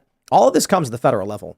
Sure, but the only way to stop it coming down from the federal level is have someone fighting up against it. Like you need both sides of these things. Right. And so I'm saying it's not that you can ignore the federal election. I'm just saying like it would be good to not get so lost on if or Trump did this or whatever that you don't know who's running in your own county. I just feel like to some extent the federal move is almost a lost cause, maybe not, but I think there is something to be. For example, one thing I liked about DeSantis is he was making moves within his state where he was kind of in a sense distancing himself somewhat from the federal government and doing his own thing, kind of almost a soft nullification, soft secessions in some ways. And I personally would like to see that energy continue to go forward and start separating yourself further where you can so that federal government has less effect on your life. So we just start ignoring Democrats. And whenever they talk, we just go, I can't hear you. I can't hear you. Nope. No one's. Is someone there? Is someone talking? I have no idea. Let's talk about something completely irrelevant, but let's lighten the mood a little bit. So this is a big story. Former Lizzo dancers were weight shamed and pressured while at strip club, lawsuit says. I like how it says pressured while at strip club. Not for the kids, I will say, but we'll keep the overt language to a minimum. And my understanding is that they were actually physically abused at these clubs. They were pressured into doing things, and I don't know if we can say that on air here, but bananas were put places bananas aren't supposed to go, and then they were told to eat them from the places. No! Don't blame me. I'm just the messenger here. Okay, but here's I do blame you as the pop culture host. Here's the important part of the story, and so why we're talking about it, because Lizzo was weight shaming dancers. Lizzo is morbidly obese. There can only be one. Did they say? Okay, this is my question. Is she saying like you're too heavy, or is she saying you're not heavy enough? She's basically. Oh, that's a great question. You know No what one I has mean? asked that yet.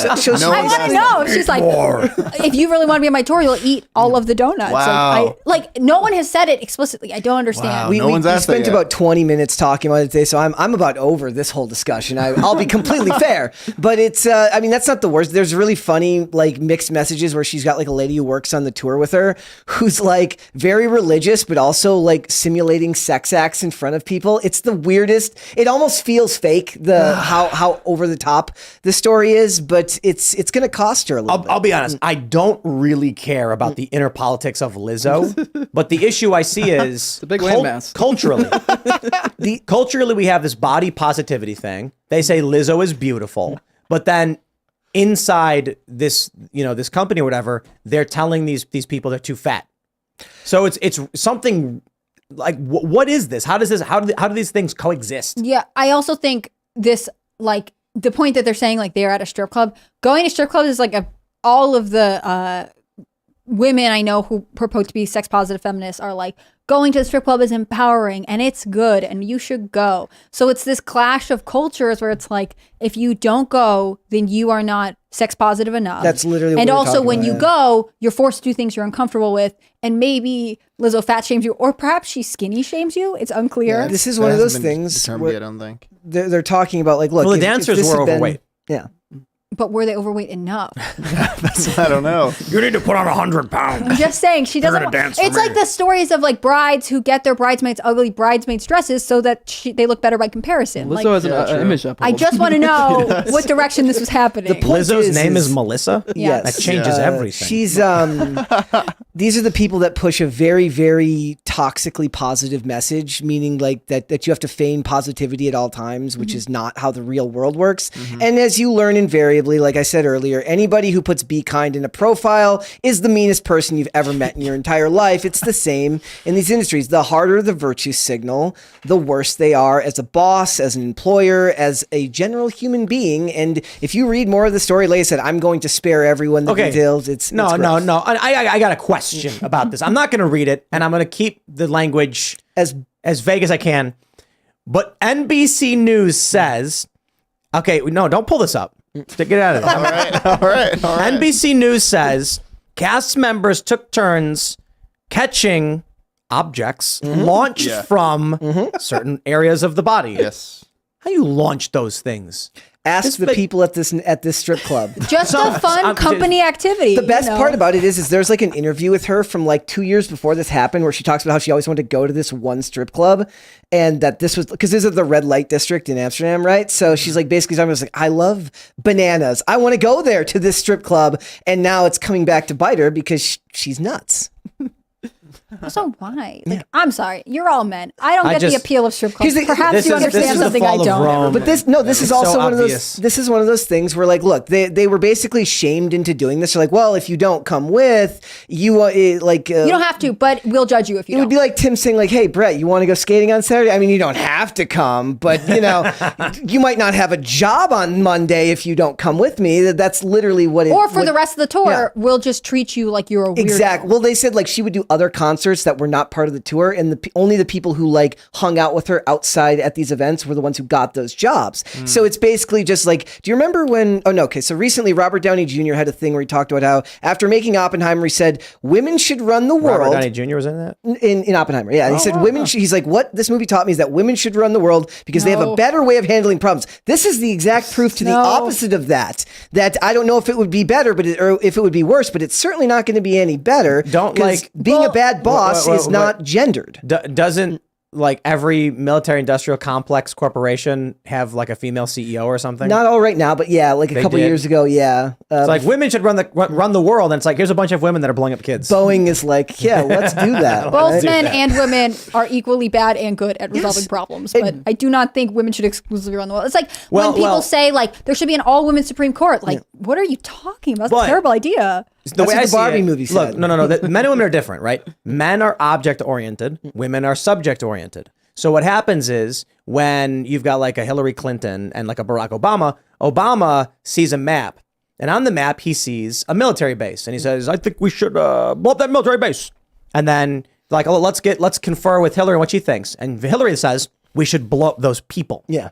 So, you see what I'm saying? Like, Obama is targeting some object of some merit, and Hillary is like, I hate them, blow them up. So you're saying women are evil, is what you're saying. At least she's being They're both evil. At least she's being honest about what's going to happen. What it is, it really is, it shines a light on the toxic positivity that this is what Hollywood and all of these industries push, is like, it's an unrealistic expectation of how human beings interact. And invariably, just like men behind the scenes, a bad tour manager, a bad boss, a bad celebrity is not restricted to one gender or one type of person. But very often it is true that the people who feign the most kind of heart, or who pretend to be the most good of heart or good of virtue, end up being the worst type of people. And I don't think that has anything to do with a weight, a sexuality, or a gender. Yeah, you did bring up a good point before we started, that this was essentially a inverse of the casting couch in a sense, and in multiple ways, I think. But it is funny how that literally is the casting couch situation, but in a different setting. And so in this setting, maybe the illusion is supposed to be somewhat okay with it. I actually don't even know if it should be necessarily legal, but she should be shamed like she's being shamed. I just want to give hazing. I want to give a shout out to the Babylon Bee for like the best response to this, with an article they titled 3 dancers sue Lizzo alleging she ate them and their entire families. Joey B. Toon said, good luck to convincing that judge that Lizzo shared food. That's so funny. That's a good one. Yeah. It's just it is just a microcosm of just how awful It's Hollywood okay is. to make fun of her though, because she's apparently some kind of rapist. So she's just a very bad person. The rest of the stories, the stuff with the manager who was also making everyone uncomfortable, and the threats to people's job, keeping people working for like 12 hours at a time after a concert and saying you're going to lose your job if you don't do that. A lady who worked for her urinated on herself because she was afraid to go backstage and go to the bathroom because she felt she'd lose her job. That's the type of thing you'd hear of a guy would be the one who's such a hard boss that I felt like I couldn't leave. Otherwise I would end up having to. Female bosses are just as whack as male bosses. I don't know what to tell you. Well, you and I know that. The average person these days. It's just almost worse because it's like emotional manipulation. But my favorite is the data showing that men and women equally don't hire women at the same rates. So these women are like, women should be in charge, and then things would change, and it's like the women who are in charge, like, I'd rather have a guy. The women enforcing the patriarchy. There was also talk that there was racialized elements to this too, like that the black dancers were treated different than the dancers of color. There are no white dancers, but dancers of color. No white dancers, not racist though. No, but the point is that they're saying that certain ones were treated differently, and it all kind of falls together. It's like it's Hollywood. They deserve each other. Let them fight. Wow, you don't say at big girl touring. Yes, I'm just yes. The body positivity thing is what I first noticed from this story. I mean, the story's wholly messed up as it is. We had like 9 articles. It was like literally split between like 9 articles because of all the stuff that came out about this today. That's crazy. I just think, how does Lizzo get famous? Like, do people really like her music? Yes. Yeah. Yes. She had some like cool songs that I was really. She had one. I think she has insulin resistance. I don't know anything about her. Is that the new single? I know that she released. That would be really Lizzo, funny. I have insulin resistance.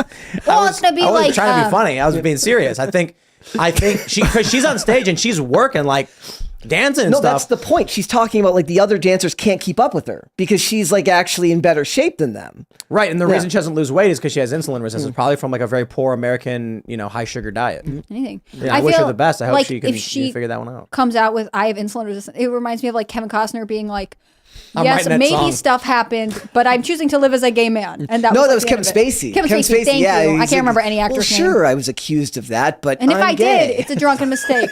By the way, some news about me. He didn't get convicted in the London. UK. They let him off. No, but I mean, the thing is, like, Lizzo had some like I don't remember which one, the one about like being broken up with.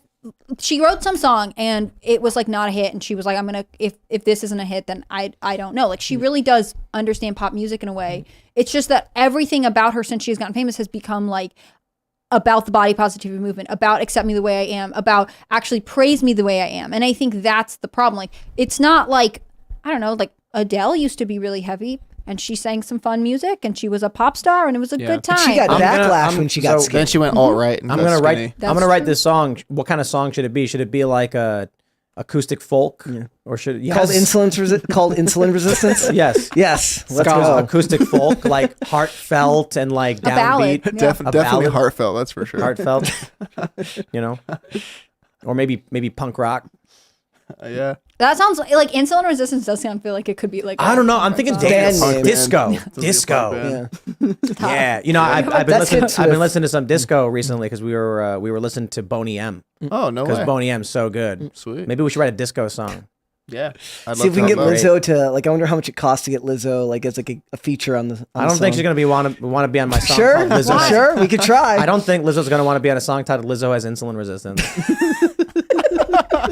Well, it could just be called insulin resistance. It doesn't have to be called Lizzo has Nah, insulin it's gonna resistance. be called "Lizzo Has Insulin Resistance." So and it's not meant to be mean. I want to make that very clear. I am genuinely concerned about the bad dieting habits of Americans. Want to raise awareness. And I also it's a point to be critical of someone who would weight shame her own staff while she herself is currently suffering from a weight issue. she's also counting on you not being mean to her because of her very size. serious. I still think she's shaming her dancers, saying they're too skinny. I think it's the other way around. I mean, there's different types of fat. She's clearly like O-line healthy type fat. You know what I mean? Like can move. You know what I mean? So But that's the thing. That's why I said insulin resistance. It wasn't making a joke. Yeah. Like people, I was the one being mean. you see these videos where it's like people who are very big are like moving really well. Linebackers in football. Yeah. And there's videos of skateboarders, for instance, you'll see on Instagram where they're huge, but they'll be skating really well. And I'm just like, this is somebody who's got, I don't know if it's insulin resistance, but some kind of like, I don't know, thyroid problem or glandular issue that their body isn't burning the fat, but they clearly are building muscle and ability. I see Lizzo and I'm like, this is something about the garbage plastic we eat in our food every day, the brominated flours, the phthalates, the PCBs, all of that stuff. Because the story I hear over and over again, I swear, I ask everybody this. They say, oh, I was from this country, and when I came to America, I ate the exact same thing, but I gained 30 pounds. Yeah. And people say, when I went back to visit my family for a few weeks, I lost 10 pounds. It was crazy. Like something is wrong with our food. But let's jump to this next story, seemingly irreverent and irrelevant as well. Ladies and gentlemen, the U.S. has banned light bulbs. Nice. So how important. you guys doing? I remember when I took AP Environmental Science when I was in high school and having to do a project where we went to our middle school and then convinced them that the swirly LED, whatever they are, the better light bulbs were in fact better. And if we didn't do that, then we didn't get as good a grade on the project. And now I really regret that because that was complete propaganda paid for by College Board. Yeah. This is kind of crazy, though. I mean, the big story is they've banned incandescent light bulbs. You can only now buy LED light bulbs because they last longer and use less electricity. It's kind of crazy. I mean, how do they just ban something like that? Isn't it an act of Congress? They've been phasing it in for years, though. They've been doing it for a while. It's really funny. There's an episode of I think it was the show Castle where they catch a guy who works for like the city transit authorities. Like they've been phasing out incandescent to compact fluorescent. He's selling the incandescents overseas, and I think the idea is that it's ridiculous and why would that happen? But that's obviously between that and your gas stove. And they said they were going to do it, and they made you all excited. It's about the environment, and now I know tons of people who will see the other light bulbs and be like, okay, no big deal. Like LED lasts longer, it's better for the environment, and like. Perhaps that's true. I just don't like it when the government is like, so we're going to introduce a ban. Makes me want to have an incandescent light bulb. I know. You look at old videos, like if you have like VHS tapes or anything, like if you have like home videos where there's lights on out in the streets when you were growing up, you'll notice that all those lights are orange, and now like you don't see orange light anywhere outside. But look, my point is, how does the Biden administration just unilaterally decree that a certain product can no longer be sold? But it wasn't the Biden administration, was it? I mean, yes. The Biden administration on Tuesday adopted 2 new rules that set stricter energy efficient standards for light bulbs.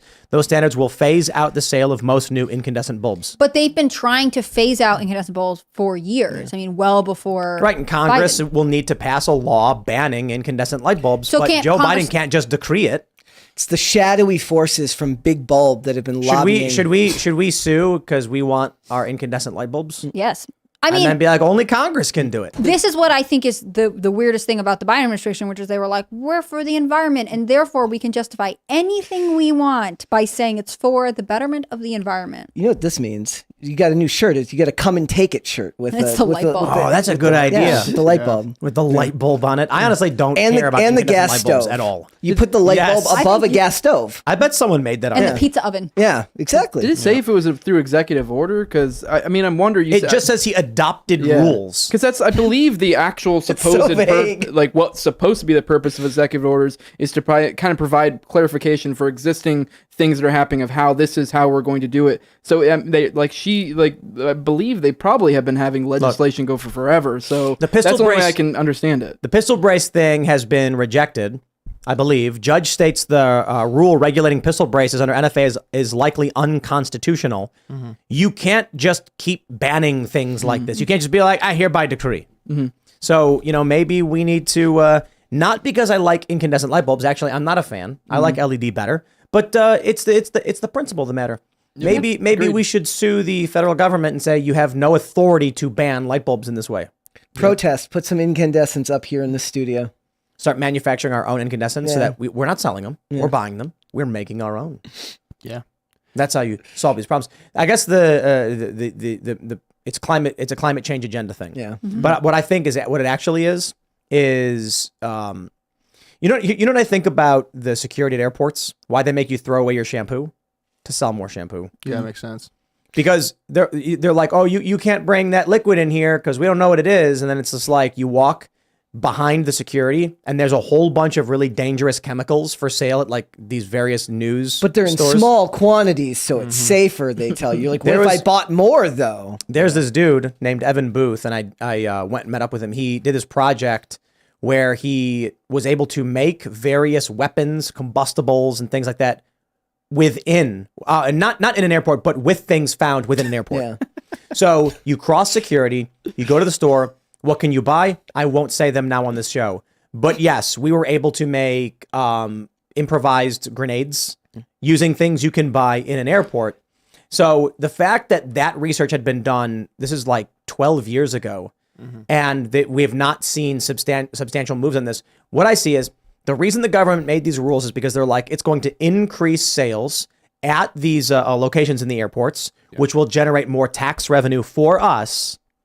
Simply put, when it comes to the light bulbs, they're just looking at like, how can we generate more economic flow? A major shift in the economy will force people to adapt. It will change houses, it'll change standards, and this will force people to buy things.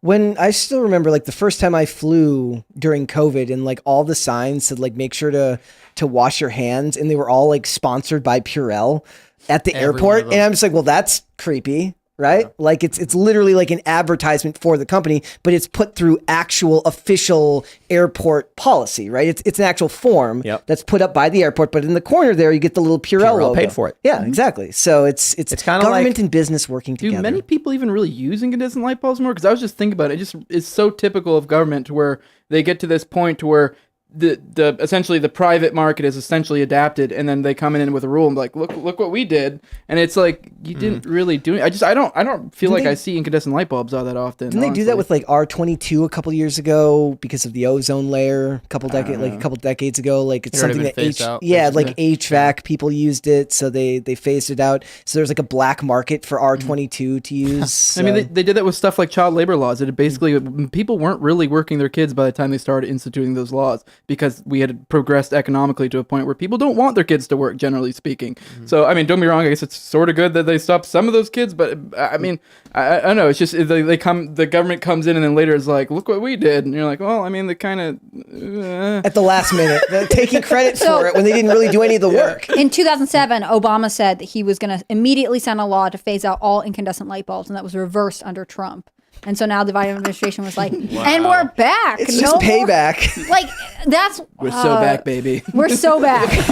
Like, why? This is stuff. Also, like, if LEDs are better, presumably the consumer is like, I see the results and I want one. Like, why do you have to ban them? That seems bizarre to me. They're like, Trump and your jail cell will have nothing but LED light bulbs, no incandescents. No romantic lighting for you. Not at He's all. like high-fiving Obama. Like, we did it, man. Incandescent light bulbs are gone.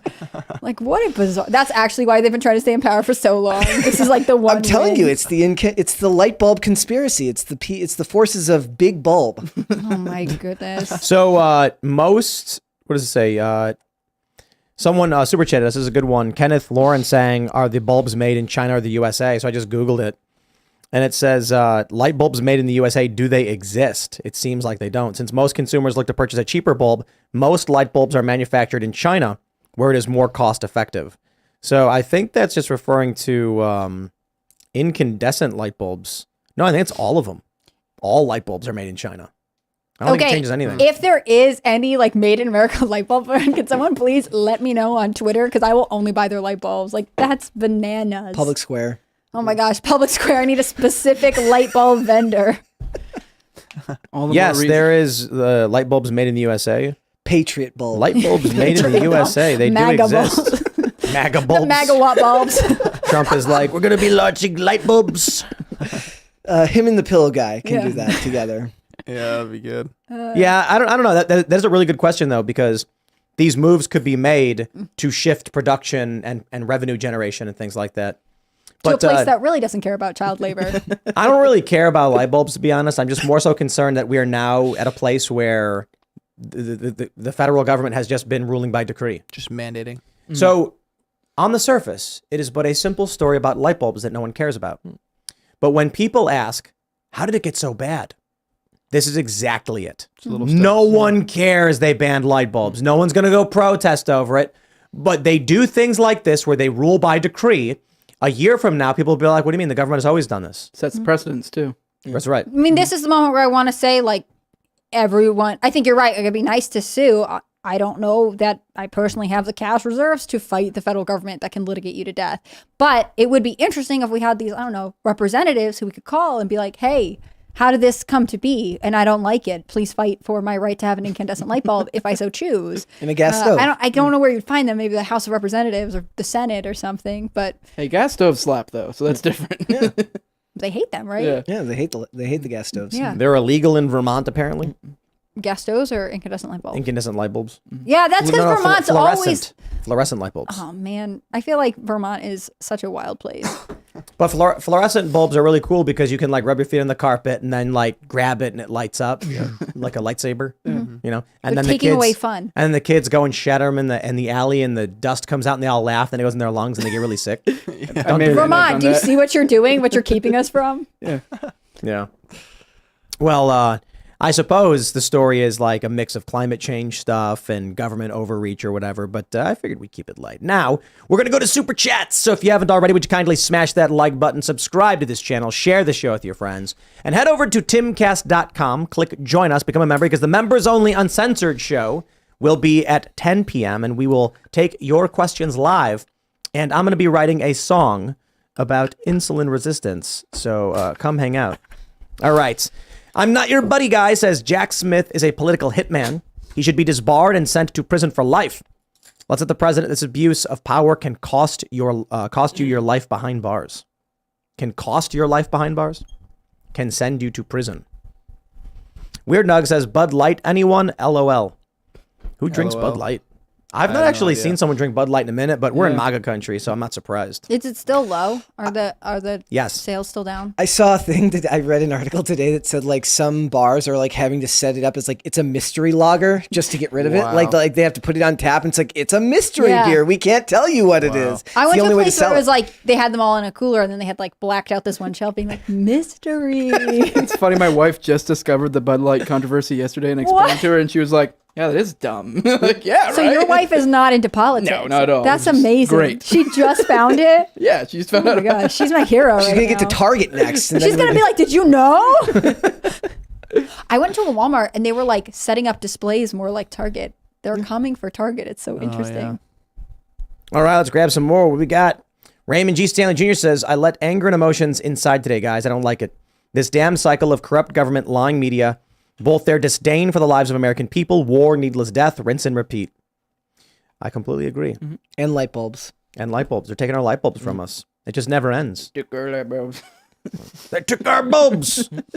Start small. That's a dick move, taking our light bulbs. I got to be completely honest. I also hate those LED light bulbs in oncoming traffic. It's getting a little bit ridiculous. Well, it's like also, like, absurdly bright. Even in here, like I'm not a huge fan of like Yeah, you were saying the earlier. bright light in here. That's why I don't wear my glasses in here. Like it actually is like really hard on my eyes. So I can't even get an incandescent bulb. Yeah. Save my life now. Well, they're all LED. Yeah. Even the special lights that we have. They didn't even bother me until I started noticing them. All right. Thanks, Aaron man.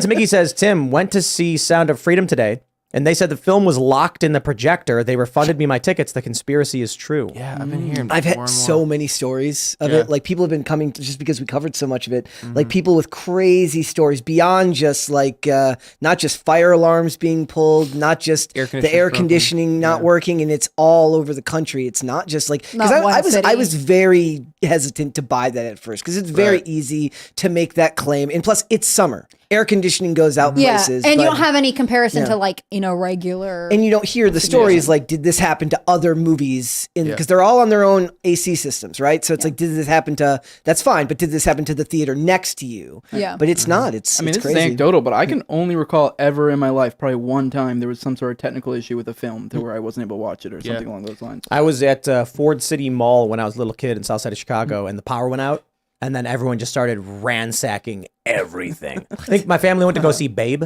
and then the power goes out, and then we're like walking out of the theater, and everyone's just running around stealing everything in sight, and then we just left. They're like, get the Dippin' Fun Dots. story. Yeah, the Dippin' Dots have been the ice cream of the future for like 40 some odd years.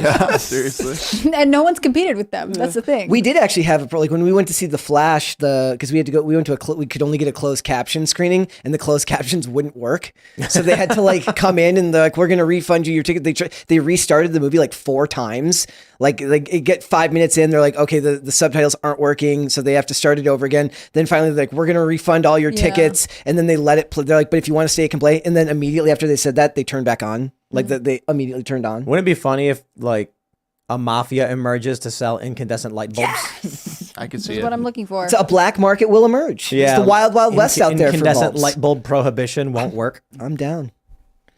I just don't like that they'll limit us to one option, right? I feel like that's not good. I don't want single payer health care, and I don't want single light bulb choices.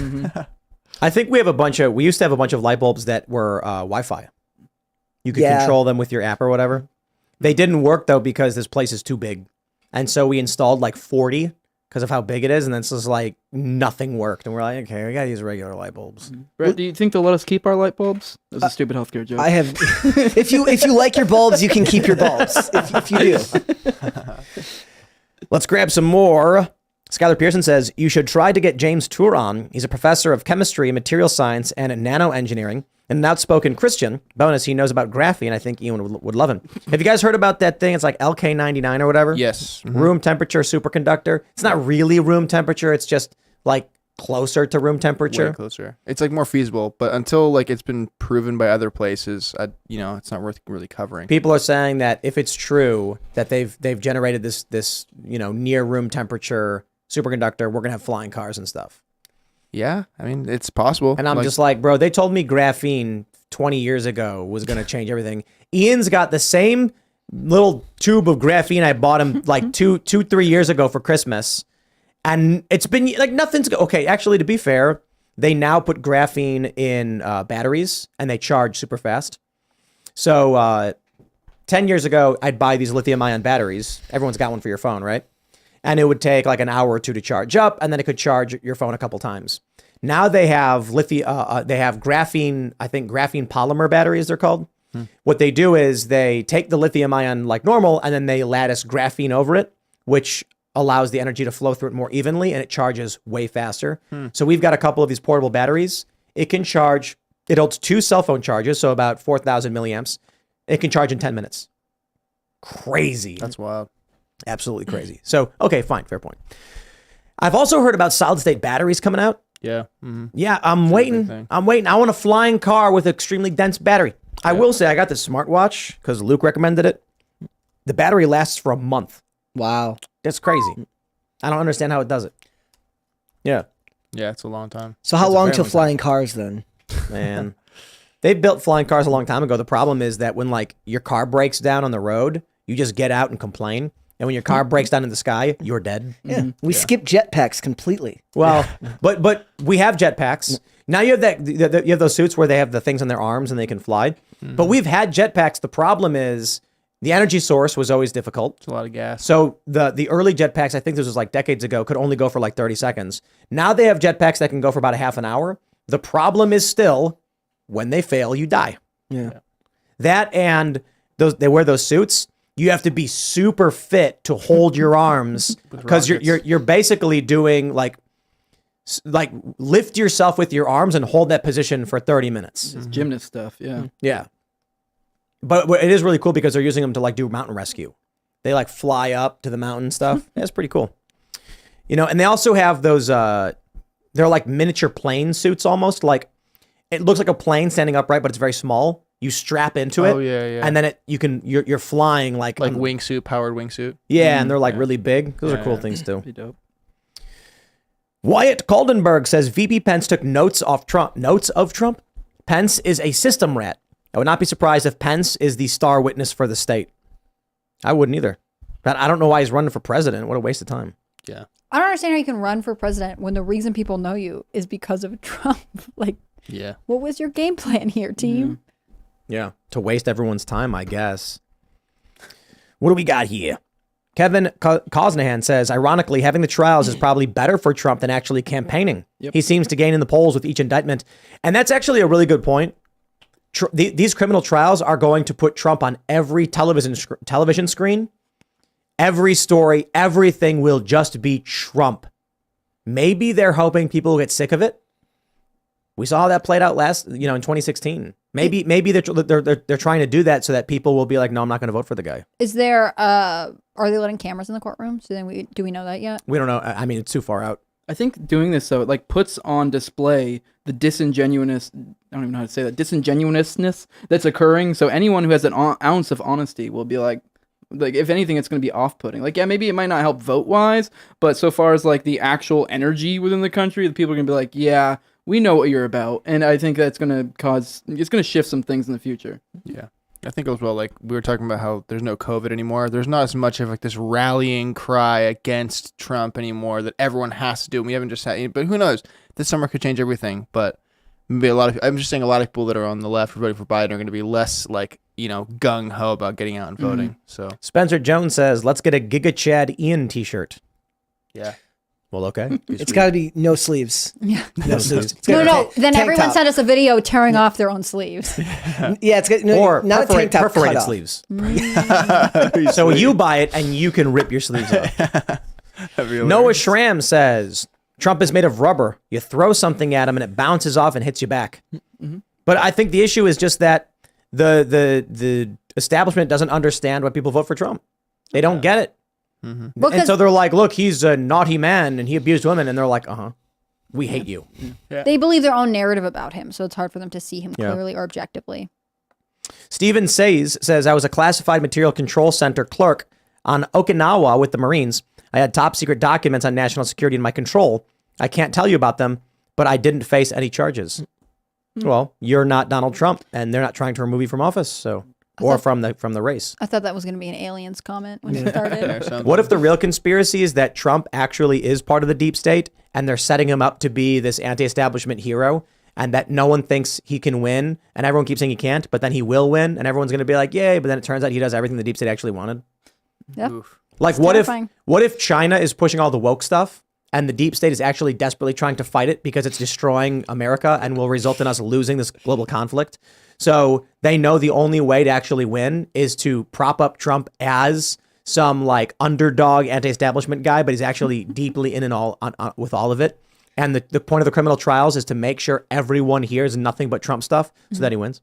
40 chess. Yeah, so what you're saying is that when he unbanned those incandescent bulbs, it was actually a move all that time ago because they knew they were going to reban him now. How much do you want to bet Donald Trump at his rally says he's going to unban incandescent light bulbs?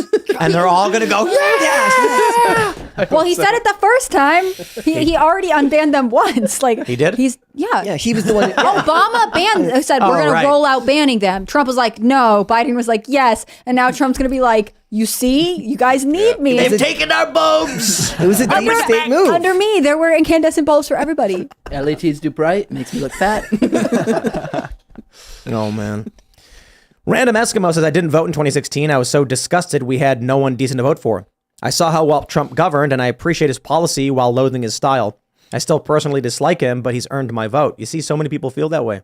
Yeah, a lot. I'm just like, the foreign policy, Like, you even got some libertarians being like, yeah, I know. No new wars. What are you going to do? If you can't accept small victories, that's what I don't like about the libertarians, the hardcore ones. They're like, Trump is bad and he did all these bad things. And I'm like, I know, but it's like, it's actually moved in a positive direction. You can call him the lesser of two evils, I guess, but not starting any wars and working on peace deals is good. So you complain about everything else, but like take what you can get. I do think it's good to bring up both, though, that like simultaneously have these two concepts in your head at the same time. That way, remind people, hey, there's still work to be done. Like, you know, just staying in the same position we are while even somewhat expanding forces in some areas. Not really that, but it's better than it was before. You know, like we didn't increase our militarism as exponentially as we were before. So, I mean, I don't know. Yeah, it's small wins, I guess, in some ways, but still, you know, there's work to be done. Joseph says Vivek is calling out the investment market. That enough. Duh. Follow the money. I like Viva Vake. Viva Vake? Sounds dope. Yeah, I don't know. The nerdy beekeeper says calling Vivek the right-wing Obama insults Vivek. As a corollary, it makes sense, though. Yeah. Yeah. And well, yeah, like Obama's evil and Vivek is good. Yeah. You know, so there you go. N.E. Knight says Vivek has Jordan Peterson keeping him honest. It was a deal they made on Peterson's podcast months ago. It is really awesome to see this meteoric rise of Vivek. We had him on when we were in where were Arizona. we? Arizona. That's right. He came on the show. That was really cool. He had those books. Really excited to see. I think it would be great if he was VP. That'd be really, really awesome. And considering the serious defense he's had for Donald Trump over all of this BS, I think it's a strong possibility. Because he's showing himself to be worthy of running, proving himself as a capable orator, speaker. You know, he's got good policies. He's honest. He's got integrity. And he's also defending Trump where Trump rightly should be defended, something Ron DeSantis should have done. And given like Trump's policies and the way that his base sees him, he would be a much more realistic successor if Trump was to win. Like if the idea was that Pence was supposed to be the one to succeed him after Trump won a second term, I don't think anyone was buying that. People would buy Vivek winning after Trump. But Vivek left said office. he will not run for vice president, that he's running for president. Yeah.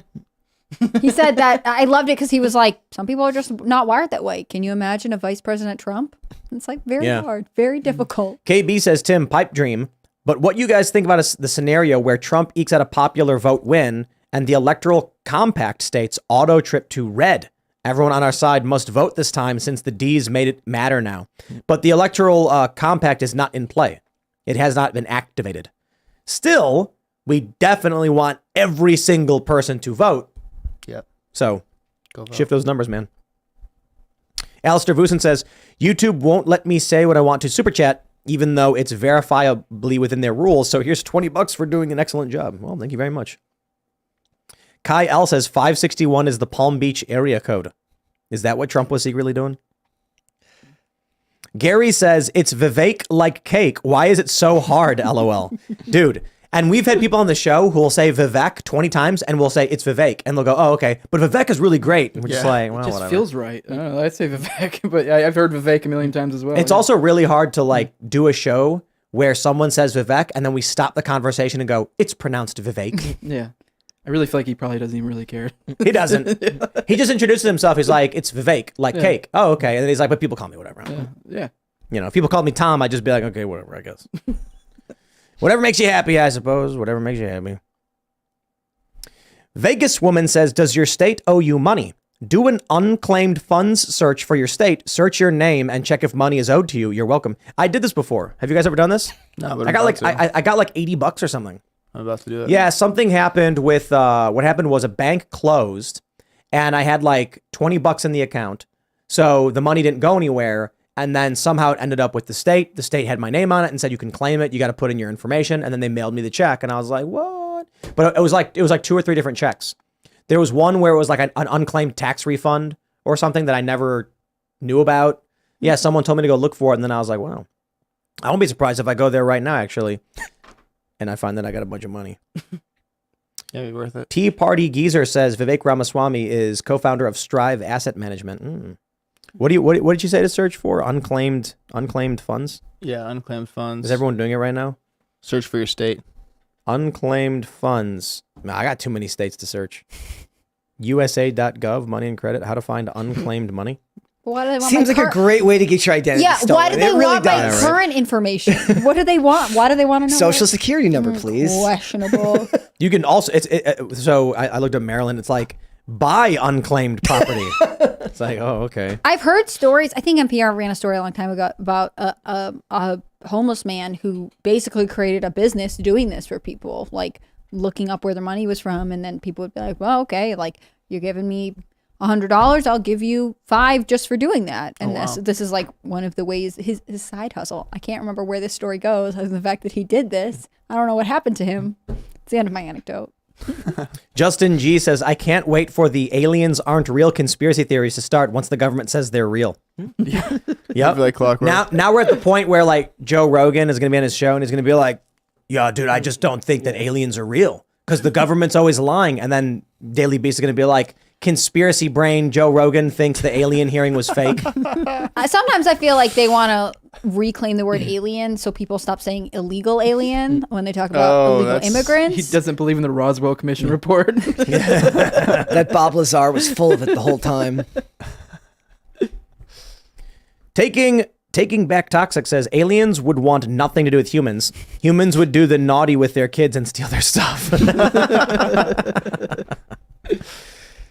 So true. Oof. There was some great memes that was like the X-Files poster, I want to believe, but it was like, I wanted to believe aliens are real until the government said they were. Yeah. Yeah.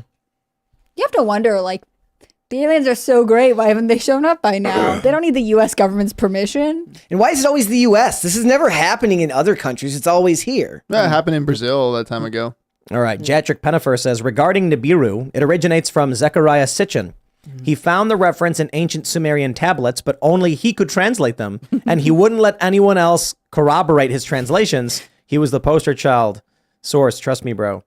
I'm pretty sure you're talking about... Joseph Smith. Right? Yeah, Joseph Smith. Sounds like a Joseph Smith Read it on thing. golden plates. Yeah.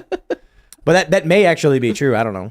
I've heard that name, Zechariah Sitchin, before. Yeah, that is. I think there's a guy who translated some of the Sumerian Dude, stuff. you know, the early 2000s internet was like the best thing ever. Yeah. You'd just find the craziest websites full of just garbled, insane nonsense. And it was just awesome. Amazing. Oh, those forum posts. I found some old website about Denver Airport back in the day, and it's like this really, it's like Comic Sans, and just like, it's got a Hulk Hogan gif dancing. Papyrus text. Yeah, all that stuff. Good old days. I like The that good the old Denver days, man. airport has started, at least on Instagram, acknowledging the Denver airport conspiracies because they just get so many comments about it. What do they call the horse? Do you guys know the name? Belucifer. Belucifer. Yeah. Questionable. Do they turn that into merch? They could turn that into so much merch if They really should. They should. And the horse killed the guy who made it, right? Yeah, the artist that made it, and then he'd finish it without him. Like, questionable. Crazy. I think the Denver airport, at least on Instagram, they have some really funny stuff about being like, wow, thank you guys for stopping by. But they could lean into it. I think then they would conspiracy feel shop. like, I Yeah, feel like then great. they'd be like, please stop. Like, we don't want to admit that there's anything here. My favorite was that I guess there are a lot of Chipotles in Denver, and someone was like, oh, well, that's because you think it's because it was founded here, but actually it's because they all ultimately have underground tunnels where they store extra rice and beans. So when the elites have to move into the Denver airport, they'll have access to food. I think That would make sense as to why they sell the food to people. They just sell it as a front to continue to order tons of supplies to put on layaway. You know, it would be a fun show, a show where all of these conspiracy theories are real. So like Nibiru is real, and there are aliens that are coming to Earth because they want gold, but the Earth is flat. It's also hollow. So like there are deep underground tunnels that go into a hollow Earth, and Earth is just this disc-like shell. You know, just all of them at once. I think that'd be great. And the way you get into the center of the Earth is through the North Pole. There's a hole there, apparently. Where Santa hangs out and guards it. Yeah.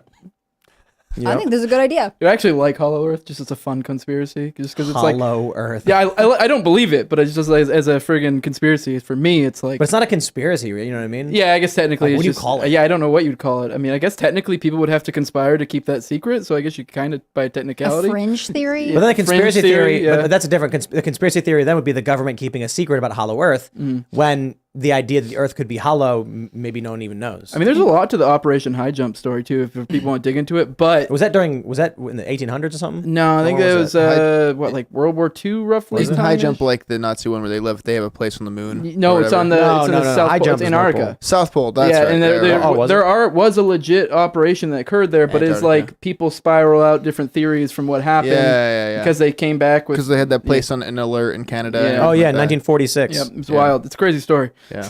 To So establish the Antarctic research base, Little America 4. Yeah. Yeah. Yeah, A lot of people go into Hollow Earth with that one, like, oh, he found Hollow Earth. He found the entrance. I see. Yeah. Would you go in to Hollow Earth? I would go in. No. You would? Yeah, That's where the I'm Nephilim at are, it. and Let's they go. don't like humans, so. How do you know? Yeah, what if they're not aliens? What if the UFOs are like, you know, we build these submarines and go down to the water. What if there's just like hollow earth denizens that create ships to come up and like explore the surface? And could you imagine how shocking it would be if you lived inside this big sphere, this big dome with like some kind of energy source in the middle or whatever? And then you're like, how could anything possibly survive outside of this? It's like there's nothing there. And then they finally go on an expedition and they say people, and they're like, they go back in and they tell everybody there are people on the outside of this, and they're like, that's impossible. They fall off. There's no way. You crazy conspiracy theorists. Conspiracies. Captain Von Erich says, anything Trump might have done versus state governors giving the okay to non-American policing Americans, which is worse. Yep. Certainly. Leon Yoder says Republicans are honorable people and they want to play by the rules, but as Carpe Donctum X'd today, you cannot compromise your way into a winning position against an opponent who doesn't value compromise or fair play ever. That is correct. I hate this verb X. I just want that on record. Tweet is better. Why don't you X about it? I will not. It says like repost now rather than retweet. I love that. I hate it. Why are we ruining something? They still won't change the Twitter movies account. What? Yeah. Yeah, they Because it can't be X movies. Yeah.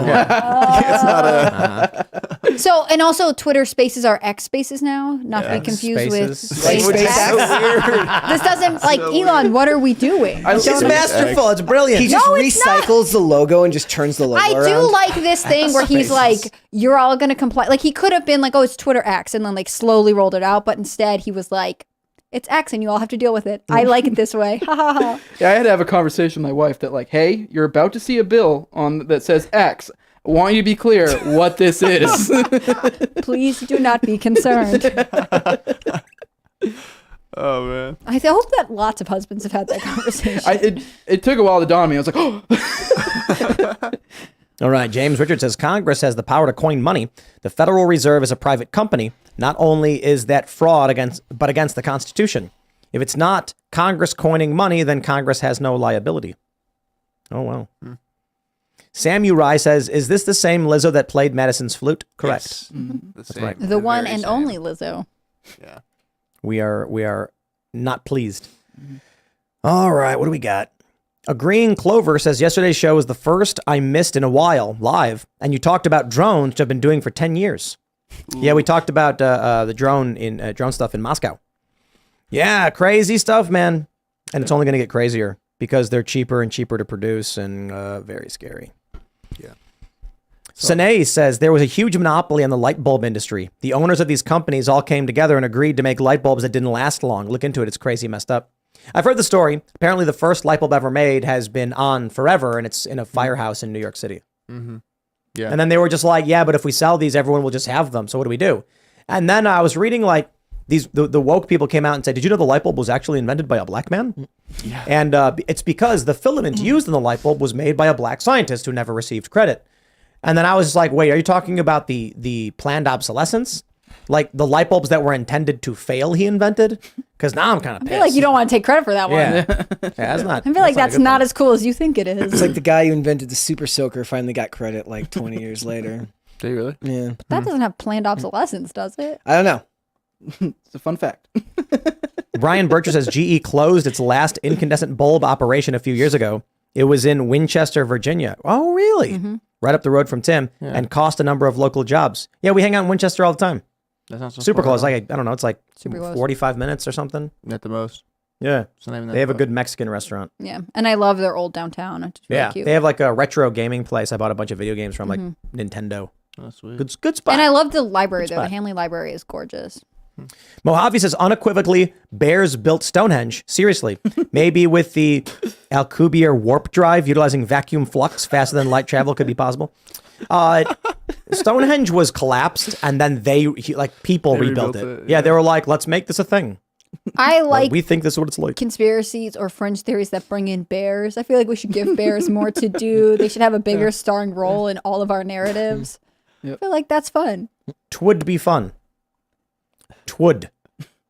You heard it here first. Would be. Twould be. No, that was a bit from Norm Macdonald. He was like, "Twas? You're shortening it was? It's not even that hard to say. Twas? That's a good one. 'Twas the night before Christmas.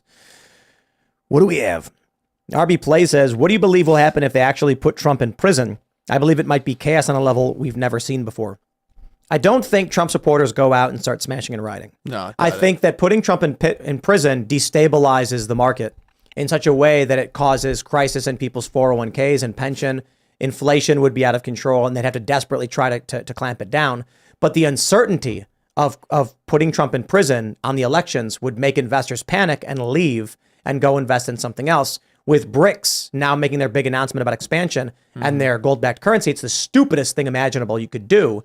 And then when that happens, people will riot over not having food. Sorry, also, am I missing something? If they put Trump in prison, would they also have to station him with a bunch of Secret Service agents? Like, how would they do that? How could they actually I don't know. facilitate having him in prison? That's why it seems like, for whatever reason, the only space that fits for the puzzle piece is Trump wins 2024. Because I don't know how the system survives. Can you imagine putting being the Trump in Secret Service agent that has to go to prison with Trump? They just rotate out a new guy every night. What do you mean? It's like going to work. Yeah, but like then you have to go in and out of the prison system. Yeah. Like instead of being like, oh, we're traveling the prison world, guard. we're doing whatever. It's like the worst. When I went to become a Secret Service agent, I never thought I'd have to eat prison food. But Thought I'd be just hanging out in Delaware with Joe Biden, but He would go to a minimum security prison where he'd wear a polo and khakis and golf all day. I feel like he wouldn't go to prison. I feel like that's not No, gonna right. happen. It's not going to happen. Be like on house arrest from Mar-a-Lago with the internet for the rest of his life. It would destabilize the U.S. economy in a way they wouldn't predict, could not predict. I also think it would make a lot of people that are kind of on the fence about it, that don't necessarily believe Trump is this evil person, and if you don't vote for him, are going to be like, this is insane. Like, it's like jumping the shark, you know? All right. Too much. One more super chat. Marshall Paulikin says, you just described the show Inside Job on Netflix. First of all, that show was canceled. Second of all, it was a very poorly written comedy that had only like one funny joke that I liked, and it's where the mushroom guy from Hollow Earth said that he was doing drugs with Joe Rogan but couldn't handle it or something like that. But I'm talking about a serious Game of Thrones style show where they're all real. But anyway, if you haven't already, would you kindly smash that like button, subscribe to this channel, share the show with your friends, take that URL, post it everywhere, because that's the best way to help. Word of mouth is how podcasts grow.